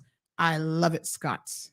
Love the plain words. And yes, that is my ultimate fear, is that it will not work. And then unfortunately, once you put them in place and you got the ball rolling, it's going to be a magnanimous waste of the people's resources and money. Are these district council people, is it a volunteer position? Or are we talking about paying people? I need to know so much more. Because I tell you what, I got a vibe, as Scott said, that it's not going to be what y'all think. Miss Dean says, that's me, Sandy. I don't cut out to work with people. I do my own salary. Yes, well, here's the thing. I have to work with people. Don't get me wrong. I have clients and I have to meet with people, discuss things with my clients. So I work for my clients. But when I am self-employed, I can choose who my clients are going to be. I can say no to some clients and I can choose who to say yes to. And I can decide the scope of what I can take on and so on and so forth. Right? I don't want no fixed salary. I must be a yes little civil servant. And, I got to show up at your front door. I got to work 9 to 5 and this, that. No, honey child. I'd be up all 2:00 in the morning. I was up last night working on a proposal for potential new client. I was up to 2:00 in the morning. Marlon went out with his best friend. They went, did whatever for his birthday. Because, I'm so busy this week that I can't really do anything for his birthday this week. Hopefully the weekend we can do something, but he's not fussy about that sort of stuff. So, he went to the movies. I told him there was something happening in the sky with some green light. I said, go check it out, honey child. You go have a good time. So he was out until, a couple hours in the morning. And I was sitting here on my computer getting some work done because I had some quiet time. Nobody disrupting me. I like the flexibility of working for myself, honey child. Alejandro says they think you like a guard dog set on command. I know, right? It is weird. And the weird thing for me, Alejandro, is apparently it's like both ways, right? They be running to Ween. Oh, you better talk to Sandra. And he was like, what am I going to talk to her about? What y'all think I can do? Denver, good morning to you, sir. He says, sometimes the truth hurts. Sure does. Perla says, Sandy, where's that button of you can't handle the truth? You need it now. I know, right? I need to add some more buttons to my board. Mr. Rudy, good morning, says Wayne is smart and is a retired lawyer, so only talk professionally about the man, please. Did you come in just now and have missed the whole thing? I mean, I don't think anybody's been talked about unprofessionally this morning. I have only said that if he were to engage in any unprofessional behavior, his behavior would be fair game, just like everybody else. Nobody gets a pass when it comes to the people's business. We put you in there to work on our behalf, and the people need to have higher expectations. Perla says, remember that old reggae song, She's Your Best, who became my friend, and behind your back, she want to get in my bed. I admit it. I didn't hit it because if I did, I won't be no better. Well, if I did, I won't be no better thing. No, I've never heard of this. This is a reggae song. I'm not familiar with the song. May not know about that one. Did you know that working for people is worse now? Well, listen, it just depends, right? I think that a lot of people are not cut out to be business owners. I say this to y'all all the time. Those are people who don't want to pay pension and insurance, and they be stealing from people, and they have really bad business practice. They've never sat down and done a business plan. They don't know anything about finances. They just think, oh, I just start up a taxi business and it's going to be a miracle. It's going to work. So That's not a winning formula. Working for people is actually less stressful in a lot of ways. You just show up, do your job, and get your paycheck. You don't have to worry about whether or not they're making a profit or how much of a profit margin. You just show up, do what you're supposed to do, and most y'all doing the bare minimum and collect a paycheck. And there's nothing wrong with that, right? A lot of people are perfectly fine working for somebody else. Somebody said it's an R&B song. Oh, I'm not familiar with it. What's it called? The song is actually R&B by Usher, which is probably remixed into a reggae song. Oh, okay. All right. Someone is asking for an update on the situation yesterday. So this is where the guy said he had given someone $360 for work permit. The guy hasn't put in the work permit. Let's talk about it on Thursday's show because I'm still waiting for additional information to trickle in. Yes? Let's just say that the young man did call me after the show. Remember, we were trying to call him. He did call me after the show, and he's claiming, oh, no, this and that, blah, blah. Mm-hmm. Anyway, honey child, we do not believe him for 1 minute, but we're still fact-checking and collecting some information. So soon come with a more conclusive update on what is really going on with that situation. Yesterday, after that, I had 2 more people reach out to me about similar situations, immigration scams. So I'm going to do the following. I haven't done one of these in a minute, editorial or video vlogs, right? Where we just focus on one particular topic. We need to discuss it some more on this show because this is an area, and I know the government has a lot on their plate, but they have to rein this in. This is becoming dangerously out of control. And I mean it. Too many people are taking advantage of work permit holders because they're Caymanians or they have Caymanian status and have a $75 business license.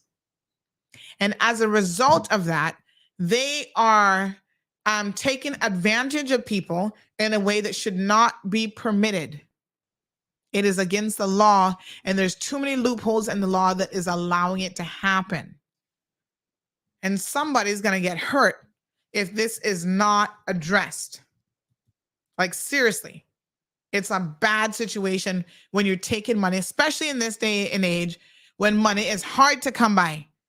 We're afraid to even eat eggs because of the price of everything. Orange juice going up, all this stuff.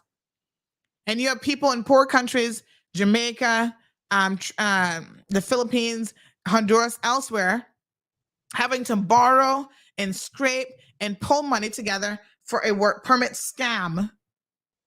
Yes. As people take their hard-earned money from them, it is a crying shame what is happening. And it is high time the elected arm of government step in and put laws and regulations and procedures in place to curtail this activity, and the people who continue to do it, put them in jail. And I'm not kidding. Aliano's back. Good morning, Miss Darlene McKenzie. She says, morning, everyone. Sandy, it's supposed to be that our MPs don't have anything to do with civil servants. That's supposed to be our deputy governor's work. It sounds as if maybe that our MPs do it as their convenience, or maybe when they get to fight down civil servants, they're blowing the whistle on their wrongdoings, and there's certain favorite civil servants that is in with them. Doesn't matter if they're right or wrong. But I think what's happening, right, it's not that they don't have anything to do with civil servants. The relationship is I don't know how to describe it, symbiotic one. I don't really know what the correct term is, but they have to work with civil servants. They can't get involved in the hiring and firing and reprimanding of civil servants, but they have to work with them. The civil service is responsible for the deployment of all of their policies. Now, you think they would recognize it. Wow, if I'm here pissing off the civil servants, how helpful do you think they're going to be at trying to help me with my policy initiatives? Common sense would dictate probably not very helpful. But at the same time, your day-to-day interactions with them, you're sharing a building, they've all got civil servants as PAs and all sorts of different positions, chief officers, if they're ministers and so on, you have to deal with those people with a degree of respect. And if you can't do it, right, then you've got a problem. And that's what I'm talking about. I don't want them interfering with the civil service and trying to control the civil service. This is about just day-to-day communication and day-to-day professionalism and respect. Simple as that. Whether it's the chief medical officer, whether it's the governor, whether it's your PA, your secretary, your driver, right? All these people deserve to be spoken to with respect. And when you see a person get in a position of power and all of a sudden they can't respect people no more, we got a problem. All right, beautiful people. I think that's it. Perla says, can someone like MP be on the show regarding immigration scamming tomorrow? We need to hear from them. On tomorrow's program, we're going to be talking about the East-West Arterial. Y'all, please tune in, get the correct information so that y'all know what's going on. Don't be out in these streets having an opinion that is not based on anything factual. So here's the lineup. We have Miss Lindsay Elizio, who's the WRA Senior Project Engineer. My apologies. We have Ms. Joyce Barkley, who's a WRA Project Environmentalist Scientist, also the EIA Project Manager. Those are the two independent experts that will be on tomorrow's panel. We're also going to have Mr. Edward Howard, who's the Managing Director for the National Roads Authority. We have Mr. Dennis Thibault, I think is how we pronounce his name, who's the Assistant Director, Transportation and Planning Unit. And we're also going to have Miss Gina,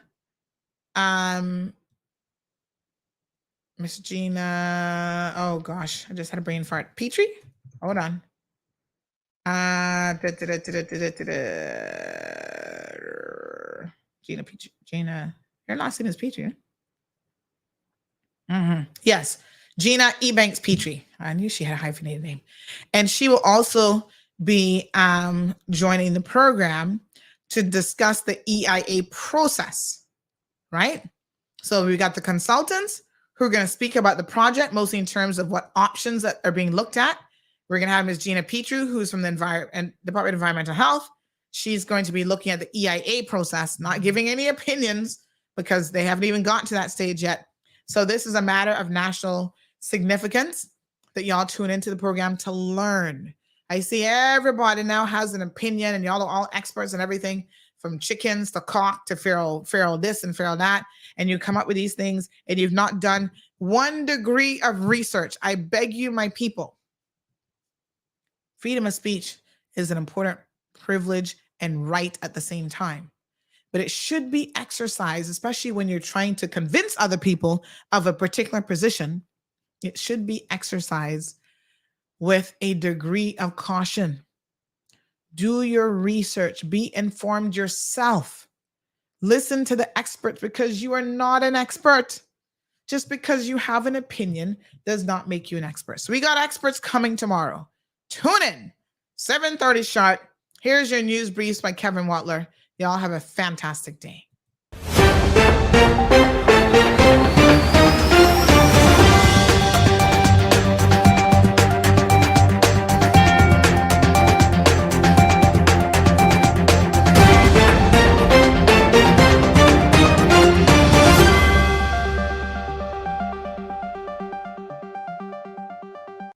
Hello, I'm Kevin Watler, and this is your CMR Daily Buzz. Here's a summary of some of Cayman's latest headlines. 20 honorees from Cayman Brac and Little Cayman were recognized on Saturday for exemplary contributions to the Cayman Islands through volunteerism and charitable services. This Sister Islands ceremony is the second and final segment of the annual National Heroes Day honors for 2023.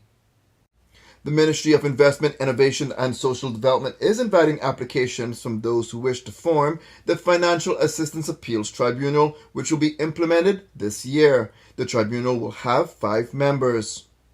With no early learning facilities in Northside and East End, the Ministry of Education, through its Early Childhood Care and Education Unit, launched a Smart Early Simulation program at the Cradock Ebanks and East End Civic Centres.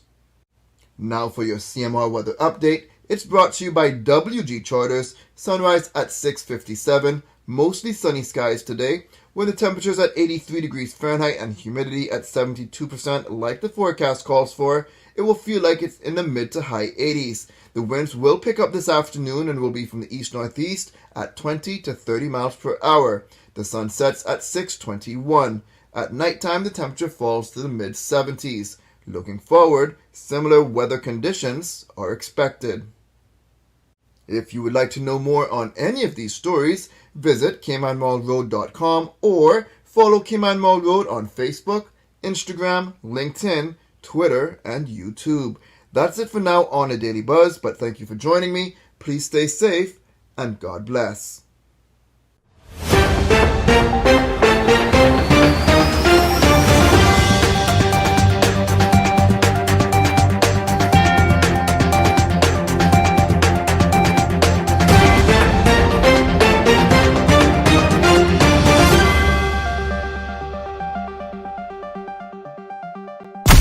Thank you for tuning in to another episode of The Cold Hard Truth on Bobo 89.1 FM. Cayman's #1 talk show is live weekdays from 7:30 a.m. Never miss an episode again. Watch anytime on CMR's Facebook and YouTube channels for the latest show episodes. Don't forget to follow us online on our social media channels. And visit caymanmarlroad.com for all the latest news and community happenings.